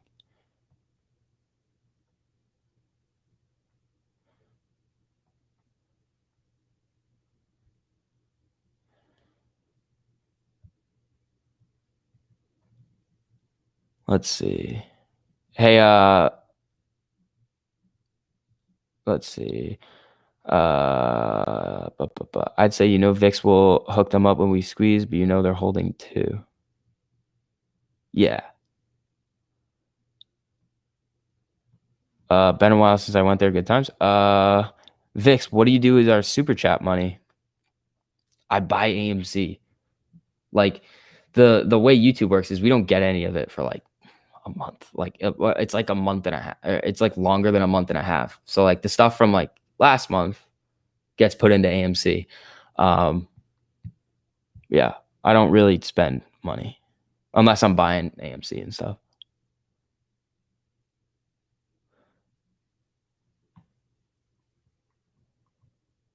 I do 100K plus monthly selling my own supplements using Facebook without and out and our There you go, Justin. That's awesome. What is a debt weapon? He's a college student. He buys ramen. It's not our business what you do with our super chat money. Yeah, I mean, I'll tell you guys. I don't really care. Like, why? Here's the thing. Why would I do anything else? Like, what else am I going to do with it?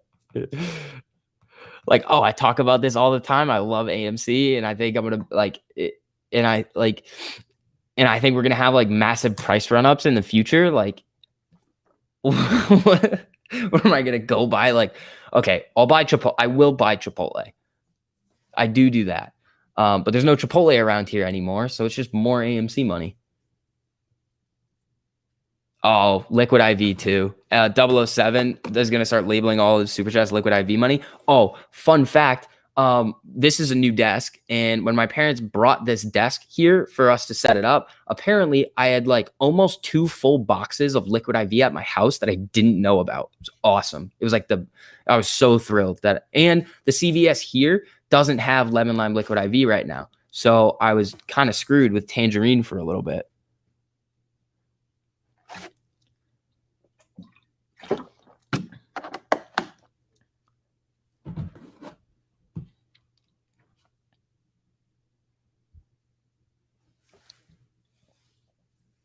Yeah, let's see. Oh, what's up, Jenna? Eric, thank you so much for the super. Then in about a month and a half, you can go to that cougar. Eric, that's funny. Liquid IV is only $19.99 at my local Safeway. That's expensive. I get like 8 of them for like $13 at CVS. Jay, thank you so much for the super. I really appreciate it, man. You would expect to see some well thought out and technical counter arguments as to why the squeeze won't happen if we were wrong, but it doesn't exist. Yeah, that's the other thing. Dude, every time someone mentions Liquid IV, you always take a sip. Yeah. Does Liquid IV have a taste? Yeah.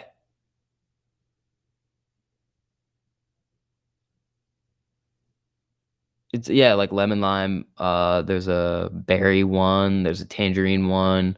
There's like a green tea one. There's a lot of flavor. I think there's watermelon and apple and stuff too. I just stick to the basics, lemon lime. He drinks for branding. No, I don't. Liquid IV doesn't even sponsor me. I'm not special enough to get a Liquid IV sponsorship. I mean, I could ask them, but I don't think they'd do it. I got to get a Sharpie to write hedgy tears on my gallon again. All right. Yeah. Thank you guys for the supers who just dropped them. I really appreciate that, guys. Come to Rhode Island. We have Liquid IV here. You guys love that. See, I'm telling you, everybody that I tell about Liquid IV at the first, they're like, nah, it's not good. And then everybody tries it and they're like, oh, this is the best thing ever. Does Liquid IV go well with vodka? I've never mixed the two, but definitely in the same night, yes. Let's see. You come to my store, we'll hook you up with a discount. Jonathan, hey, if you're near Yukon,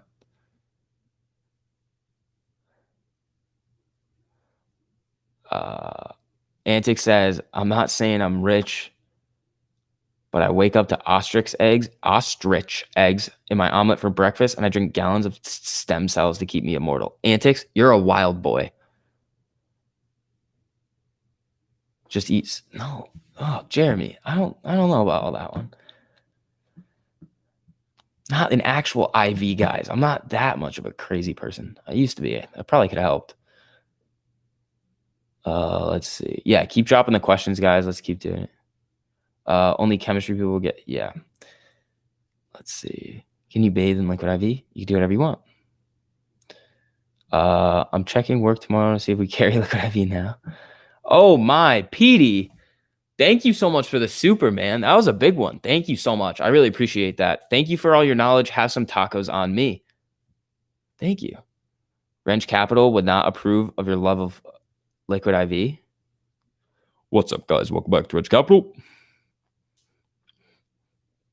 What's your thoughts of a possible small gamma this week?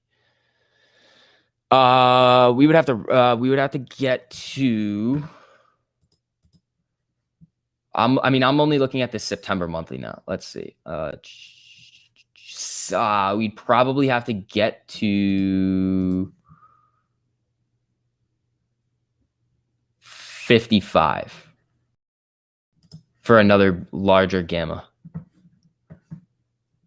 That was good. See?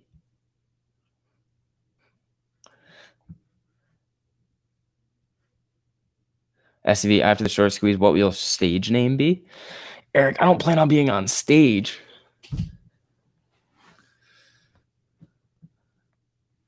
Let's see.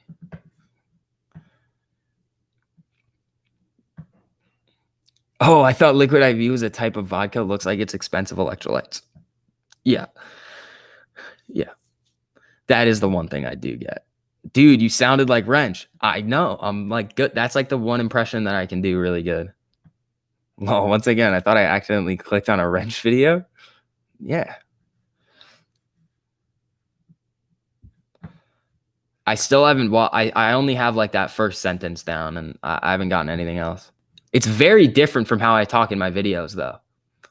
Like you wouldn't like if you ever heard one of my videos and then somebody also told you like, oh, he can do like a semi decent Wrench Capital impression.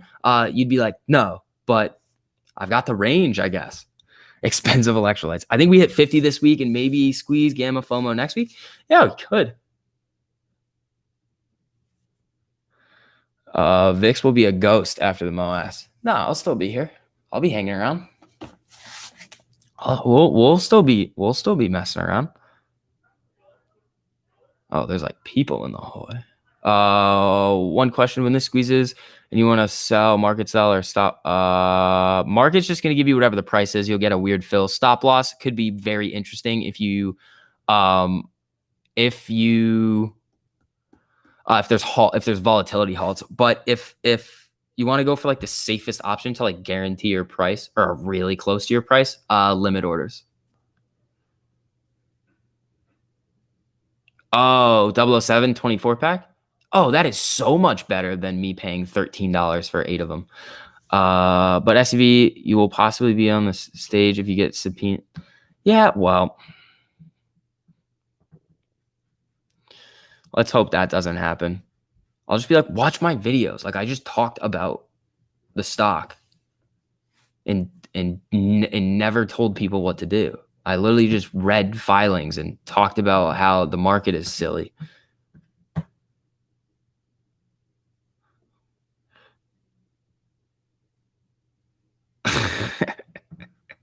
Eric, that's funny. I think TMI is gonna be popping on for Power Half Hour too. Let's see.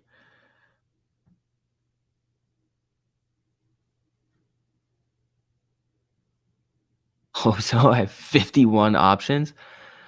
Jeez, hella bliss. That's a lot. I hope that works. I like really like if you have 51 contracts right now, man.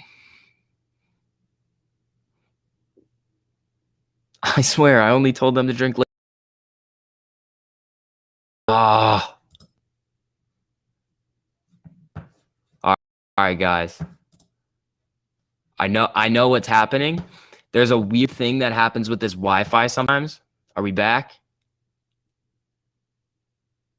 So so sometimes the Wi-Fi here, it like cuts for a second. I don't know why.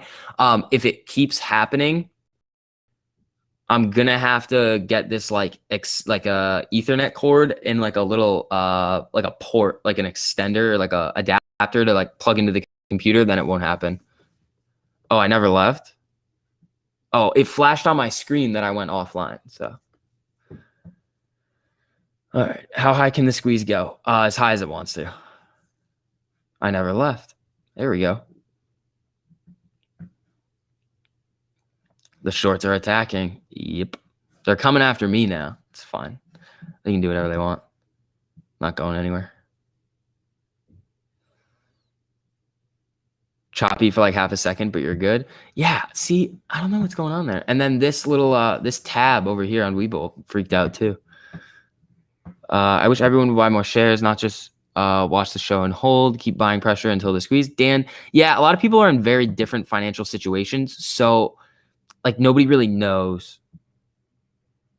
Like not nobody really knows, but like nobody's in the, like, it's not everybody that just has like a bunch of money sitting around still that they can keep buying. Is this live or restream? It says restream in the top corner. Yeah, restream is just the service that we use. Me and TMI use because it's really easy to just get people on and off your stream. You just send them a link and they can pop on. It's just the name of the streaming service. What should we look at or for if it's done squeezing? There are two things. This NSCC rule with the pledging of assets as collateral and getting cash for it kind of hurts this first one, but widespread market sell-off, that should have been one of the indicators that we would have seen. We don't really know if it's going to play out the same way now because they might be able to delay that sell-off. The other thing is hedge fund bankruptcies, and that could also be pretty delayed. So it really comes down to pick your prices. How much do you need to really be happy with this play? And stick to your own personal plan.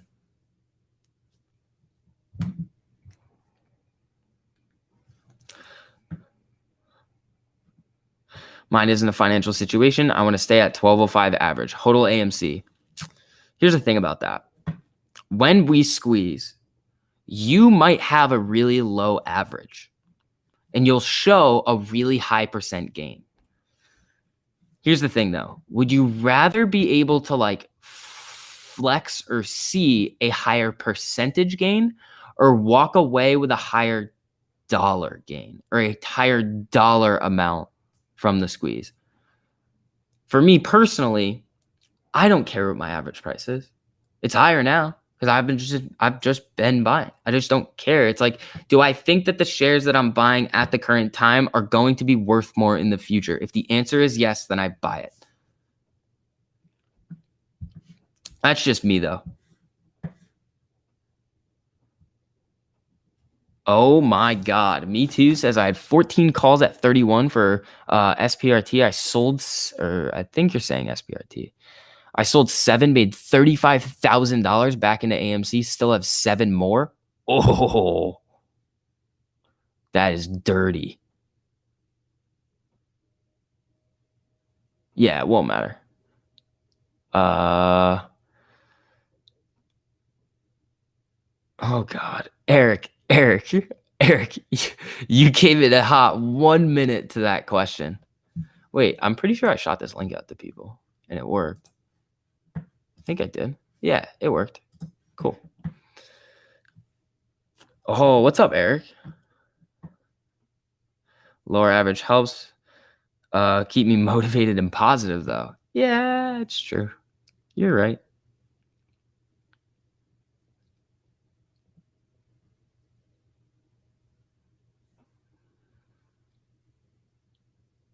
Every time I hear a YouTuber streams using Wi-Fi, part of me wants to die. Yeah, you know what's also gonna make you feel really bad? You know what microphone I use for my videos? It's not this one, it's my phone. And I hit like a couple of buttons on my keyboard and I don't even use anything crazy. Like my whole like the way I make my videos, if somebody's like actually into like video creation, they'd look at me like, what are you doing? But it works. It's just information. It doesn't have to be all this fancy stuff. You can do it. I think it would be cool to have all that fancy stuff, but I don't know.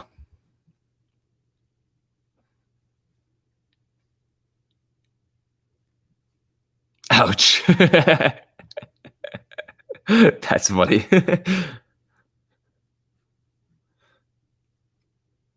Oh, there we go.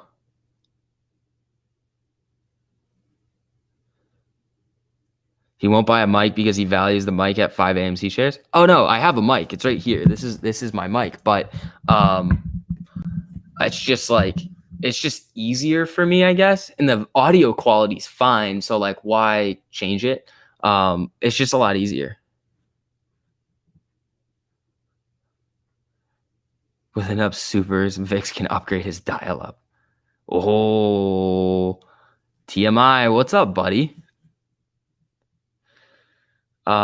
What are you going to UConn for? Oh, finance.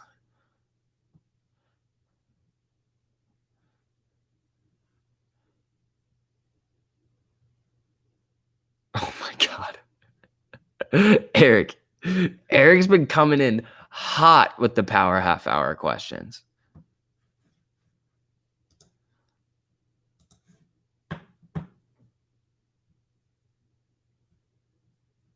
Yeah, like what do I need to upgrade? Like I bought like if it's not broke, don't fix it.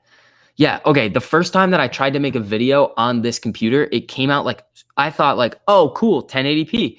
Awesome. So I tried to upload and download it in 1080p. And then I posted the video like a couple of hours later and it came out super blurry because it didn't like render or buffer in time. And I was like, no more of that. I mean, if you think about it, depending on the phone, that might could be a few grand. Yeah. When I had the same phone.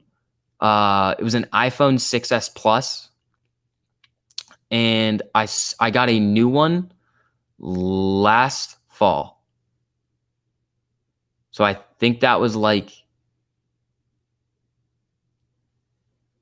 6 years ago.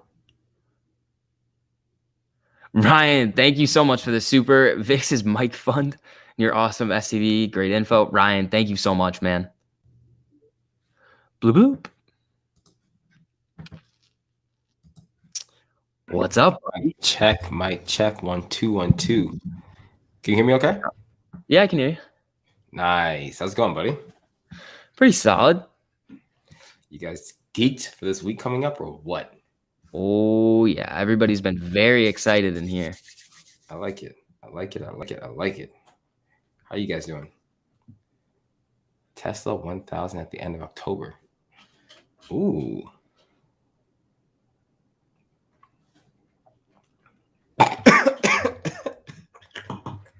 Hey, we're gonna have none of that. Oh my God. You all right over there? Oh my God. Oh, that's good. Well, one, my cat just completely wiped out at the same time that I'm sipping some wine right now. So a combination of both was horrible. But the chat's good. Oh, it's power hour. Yeah. Got you. I got you. Okay. Oh, the avocados are coming in full effect right now. Oh boy, avocado shower. I should not have said that. It's a smoker's cough. Calm. That was a wine That's down not the that's wrong not pipe where cough. my mind went. I think you Oh guys are boy. too excited for the power half hour. Is that what you guys do when it hits 9:30 and we go into power half hour? Is that what you do? Is that what you do? You don't think it's gonna be like Volkswagen?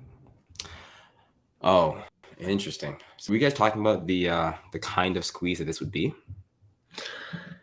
Yeah, a little bit. I think we're really gonna know after the next big run up. Like if the next big run up isn't what triggers the domino effect, then yeah, it's gonna be this cycle, I think. Yeah.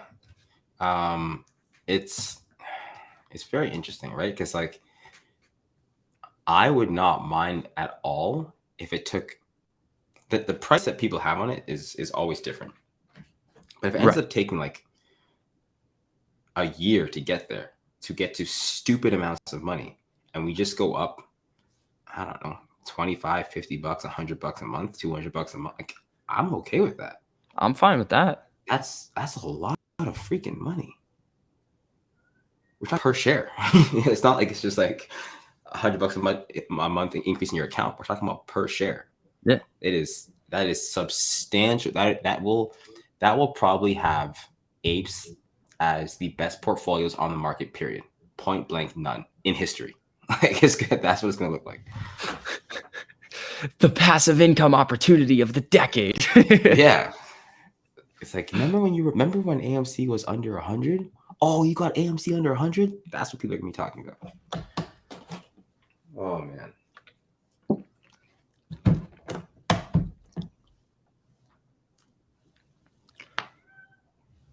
TMI's Marlon Wayne of the AMC community. Don't be a mess in South Central.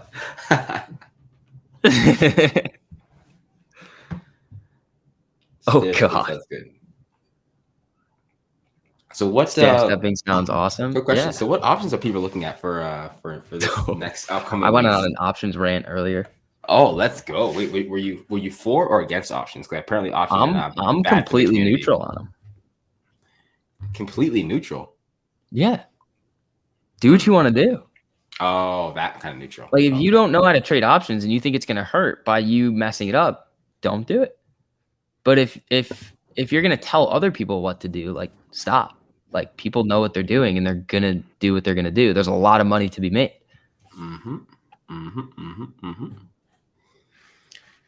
Oh yeah. And it's people think of it like this too. You know, there's a lot of people, including myself, that have a lot of money invested into AMC, like more than I would ever put in any other stock. Okay, that's just like what it currently is. If you can make money off of options and have a little bit of cash, like make more cash along the way, why not? Why not? Especially when it does help. It pins down. Okay, I don't know how you just went on a rant. I know you did this already, so I don't want to like double down on it, right? But when there's positive price movement and you have call options and they're moving from out the money to in the money, it puts market makers in a position where they have to buy shares, which increases the opportunity for a squeeze, which increases the value for your shares. So if you're holding shares and you're, adding into this freaking dog pile of options that just like continuously puts market makers in a position where they have to be buying back shares, or the D word, hedging, it's the only thing that really messes up is when people go for the very risky plays and then other people's opinions is like, you shouldn't have wasted your money. It's like, okay, that's fair. Maybe, that wasn't the most safe bet, but you can't tell me you didn't buy an extra drink at the bar that wasn't the most, intelligent purchase before in your life. Things happen. Right. My thing was, If you spend $300 on an option and it runs in the money and it now has a delta of 0.7 and AMC's trading at 40, you've now forced $2,800 of buying volume per contract off of your $300 investment. Right. And that itself is amazing. Mm-hmm. Now, if you can afford to just buy up that many shares on a whim, by all means, do that. At the same time, if you can afford to buy that many shares, imagine how many shares would have to be bought if you use that money on options. Like, right. It's like the circle of life. Hold strong, my friends. Oh my. Short Crusher, thank you for the super SCB. My buddy bought in at 338 years ago with a total of 32,000 shares. He sold Friday and it was worth 1.8 million. Well, what? Good for him. AMC? Yeah, that's what I'm guessing. Good for him. He could potentially regret that decision. But I don't know how many he sold. Yeah. If he needed the money, good for him. I hope he doesn't look at the price target for the next month. Like, I hate to say this, but I hope he needed the money. I hope he does not look at the price for the next month. Yeah. That's going to be frustrating. I hope he still has a chunk of that. Actually, you know what? Let me just do this math right now. 32,000, you said, eh? That would have been like basically 100K. A little more, 120.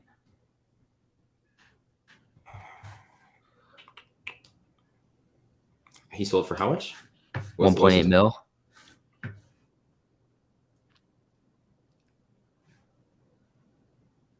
Short Crusher told him to hold. Yeah. People got to do what you got to do. I mean, back-to-back 5% weeks are great. If I was him and I needed the money, and I don't know how you need 1.8 mil, but nonetheless, no judgment. If you need the money, you need the money. If you need the money, protect yourself. Buy some long calls. Yeah. Or sell. Oh my God! With 32,000 shares, you know how much money this guy could make per week.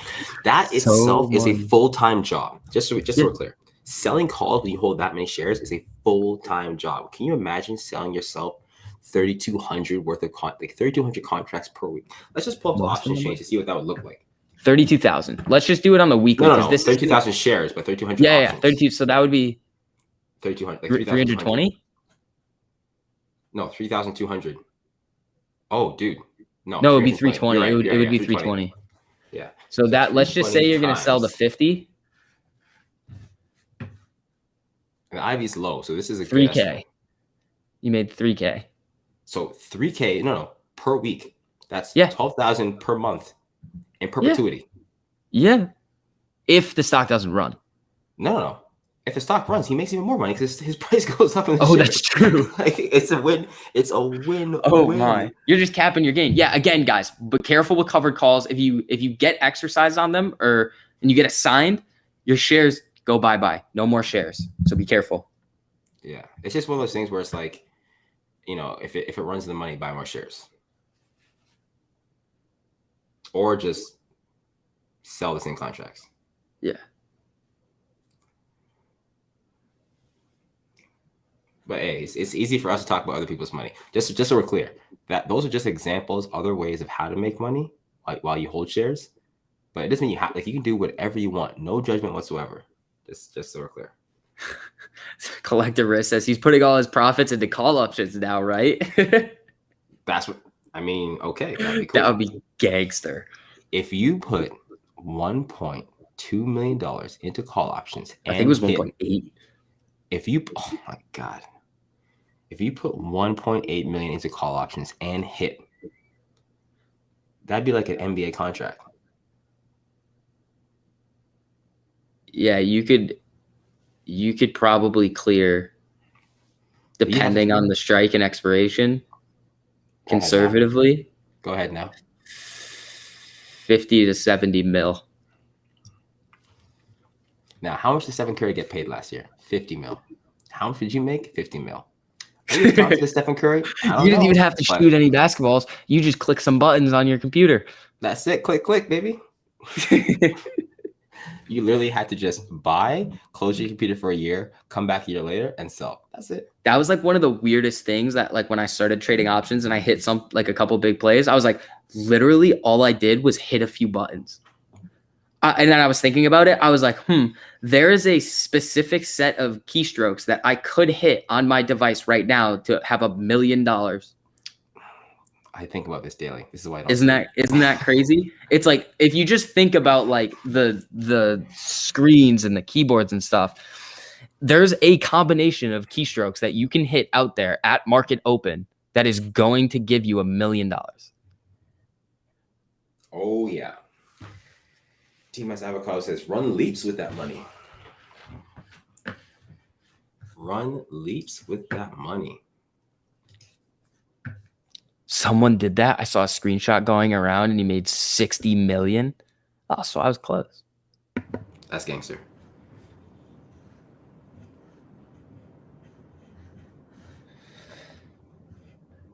Yeah. Well, Taxman's going to get you, but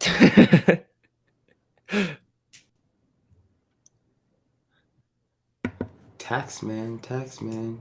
Don't forget, guys, pay your taxes. Yep.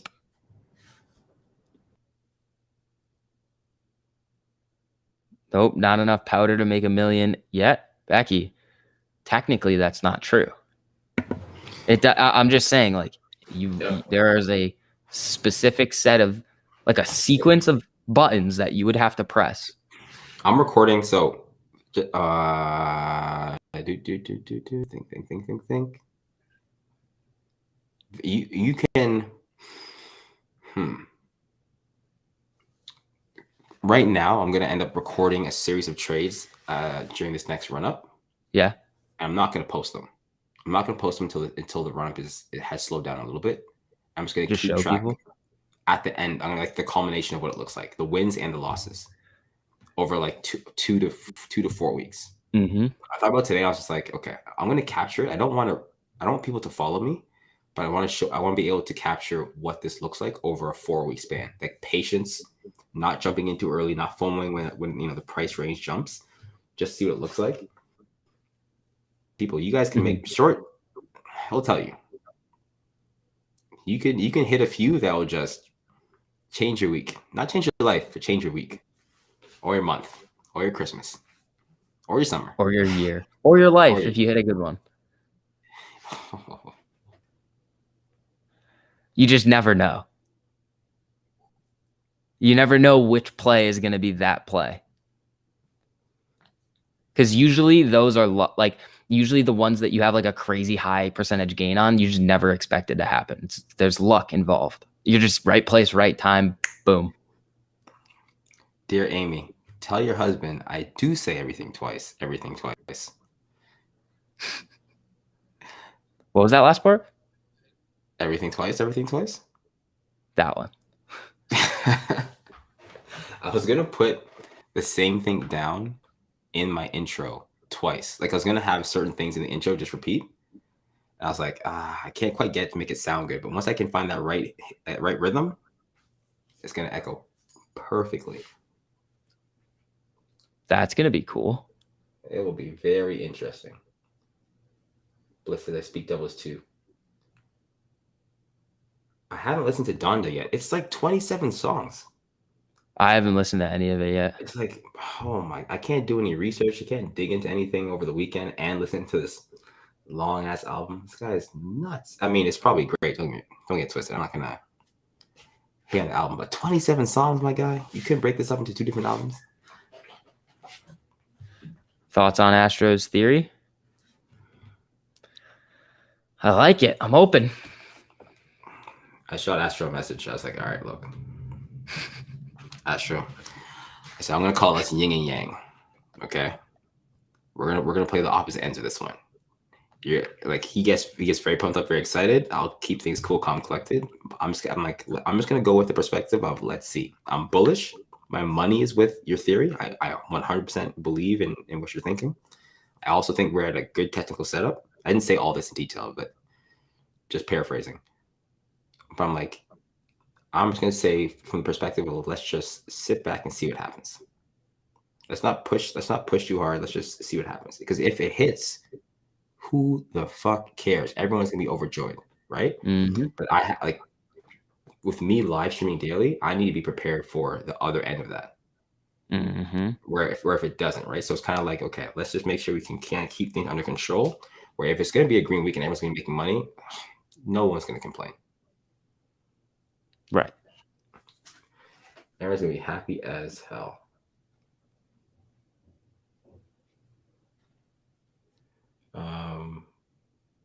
Still like my theory better, LOL, but I'm biased. What's your theory? I think it's the crypto one, the crypto sell-offs. Interesting. I'll actually be able to participate in tomorrow morning instead of just busting my ass in a bakery. Excited to stay calm. Oh, no shit, Sherlock. All right, cool. Welcome. I like that. Come hang with us tomorrow. Steady watching crypto like 007 in your name, by the way. Let's see. It's a very tame power half hour so far. You guys are being so well behaved tonight. I think everyone's just excited for tomorrow. I know. Why is everyone so bullish about this week? No expectations. And due fairness, I know what you mean, but I'll say this. Over the last 3 weeks now, I've put out conservative prices for highs and finishes, and the stock has exceeded the price target both weeks. Well, all 3 weeks. Finished above the end target for 3 weeks in a row as well. Like last week, I said we're going to hit in between 40 and 42.50. So that's where I put my money. And we ended up going all the way to 48 at one point in time, 48.28, I believe. I said we were going to finish at 38.50, and we ended up finishing at 40. We hit 41 in the after hours. So it's like no times, no dates, but technically things are set up for us to be on a bullish run. So fundamentally, the chart speaks to us seeing more bullish price action as time goes on along this trend line. I think we have reason to be happy that we are out of that negative dip that we were in. We could have seen low 20s and we bounced back. Now the other side is the switching of the month. So there's been projections about this week in particular for about a month now. Like the changing of the guards is what I'm gonna call this. Oh, that's what I should have named my video, changing of the guards. Damn, that's a good one. Yeah. Tomorrow. Short, don't see that title. I won't. I'm just kidding. I know you will. Vix, what's your favorite sauce story?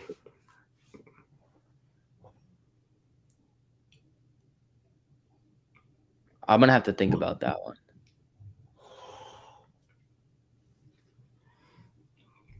It is power hour, so you have to be very detailed when you say sauce. What do you mean?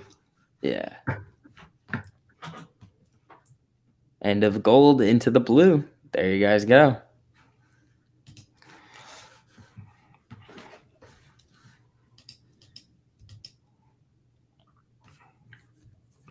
The hurricane has given me the day off, assuming I have power and internet. I'll be tuned in all day. Yeah, it's a tough situation, man.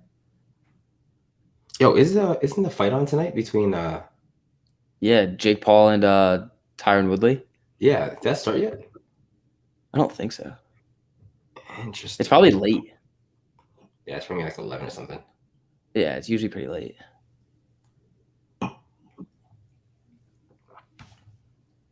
Yeah, we had a hurricane up here like last week, but it was very tame. Antics is bringing that fire. Okay, Antics, we see you guys. I don't see some of Antics' messages. I got to go to a restream. There's a reason why you don't. There is a reason why you don't. This guy decided to go in with a full narrative. This guy decided to put the beginning, the middle, and the end to that story. Oh, I saw that one. I think hurricane has me homeschooling and working if I have power. Hey, Sean Harrigan, hold it down, homie. Hold it down.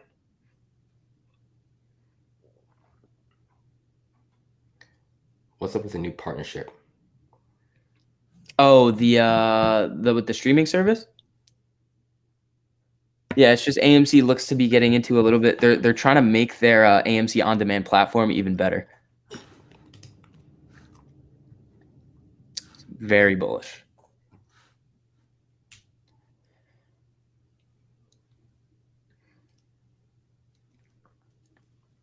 Let's see. Invite Adkins to Power Hour. Yeah, there are some people in here just saying wild stuff earlier. Like they might be onto something, but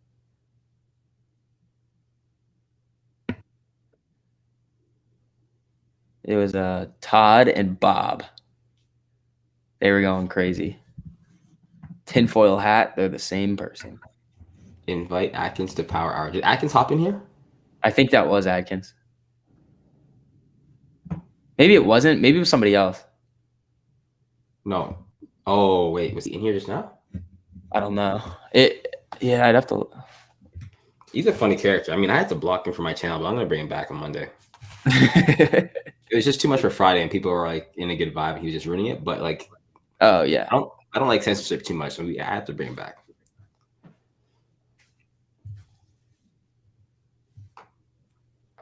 When Lambo? When call options hit? Yeah, exactly.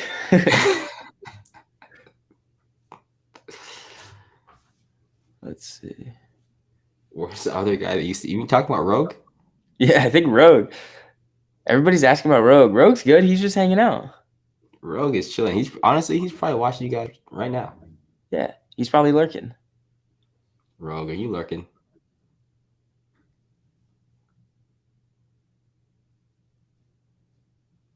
Lurking. When 452? Oh, hopefully soon. That'd be great. I'd be very thrilled at that.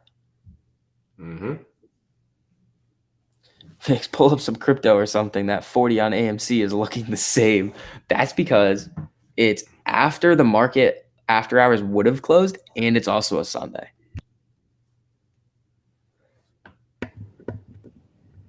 Rogue went rogue. Rogue's been doing too many push-ups.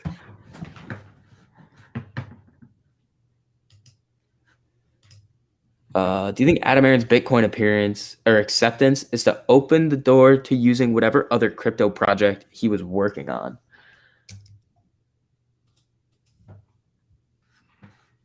It's possible. I like it. Yeah, I like that. Yeah, Especially Todd is like, definitely not Rogue's stock account. Yeah, if Adam Aron is thinking of potentially, I don't know, getting into NFTs and crypto and moving along the lines of doing what GameStop is heading into, like we'll see when GameStop has their Earnings. If they've been talking at all and they mention a little something, I'm sure we'll be shocked. But I'm very interested right now to see if there are any shares that need to be bought for AMC as we head into this new exchange. Like it's going to be interesting. We don't know. We haven't seen any confirmation, so we'll just see what the price says. Yeah. So just watch.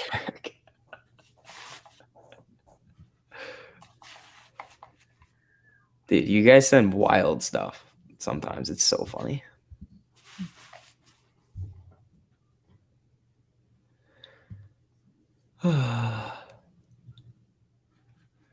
Yeah, hopefully the crypt like they would announce on their earnings, but we just don't know. TMS legs in the golf course. It's because someone told me I had legs like Chamath. That's what they said. That's why you always have the camera chest up. They're like, you got some, some chicken legs. So I was like, all right, fine. Shorts it is. There you go. Didn't have on naked shorts. Oh, Jay, thank you so much for that super. TMI, you how'd you play? You do all right? Let's see. Oh, not so You got much the left. because You got the left still. Because the rain. So I only got 4 holes in, but I was 3 over through 4, so I was on my ish. Not terrible. I That's was pretty hot in the rain. Yeah, in the rain it was decent. I had 2 gimmies from like a foot and a half out that I scooped up so quickly I didn't want to ruin it, but it was all right. Yeah. The sand shot got shorted. Oh, geez, that sand shot it was that was a chip for birdie, and I was just. It is what it is, people. It is what it is. Yeah. You make no the putt? pants from here on out. Listen, short shorts. I mean, short the VIX shorts. Short the VIX doesn't wear pants when he streams either. Don't get Yeah, it twisted. obviously. It's all naked shorts. That's it. You gotta put your money where your mouth is, people. Have conviction in your craft. We got 1 minute left. Say anything wild you want to say. Oh boy.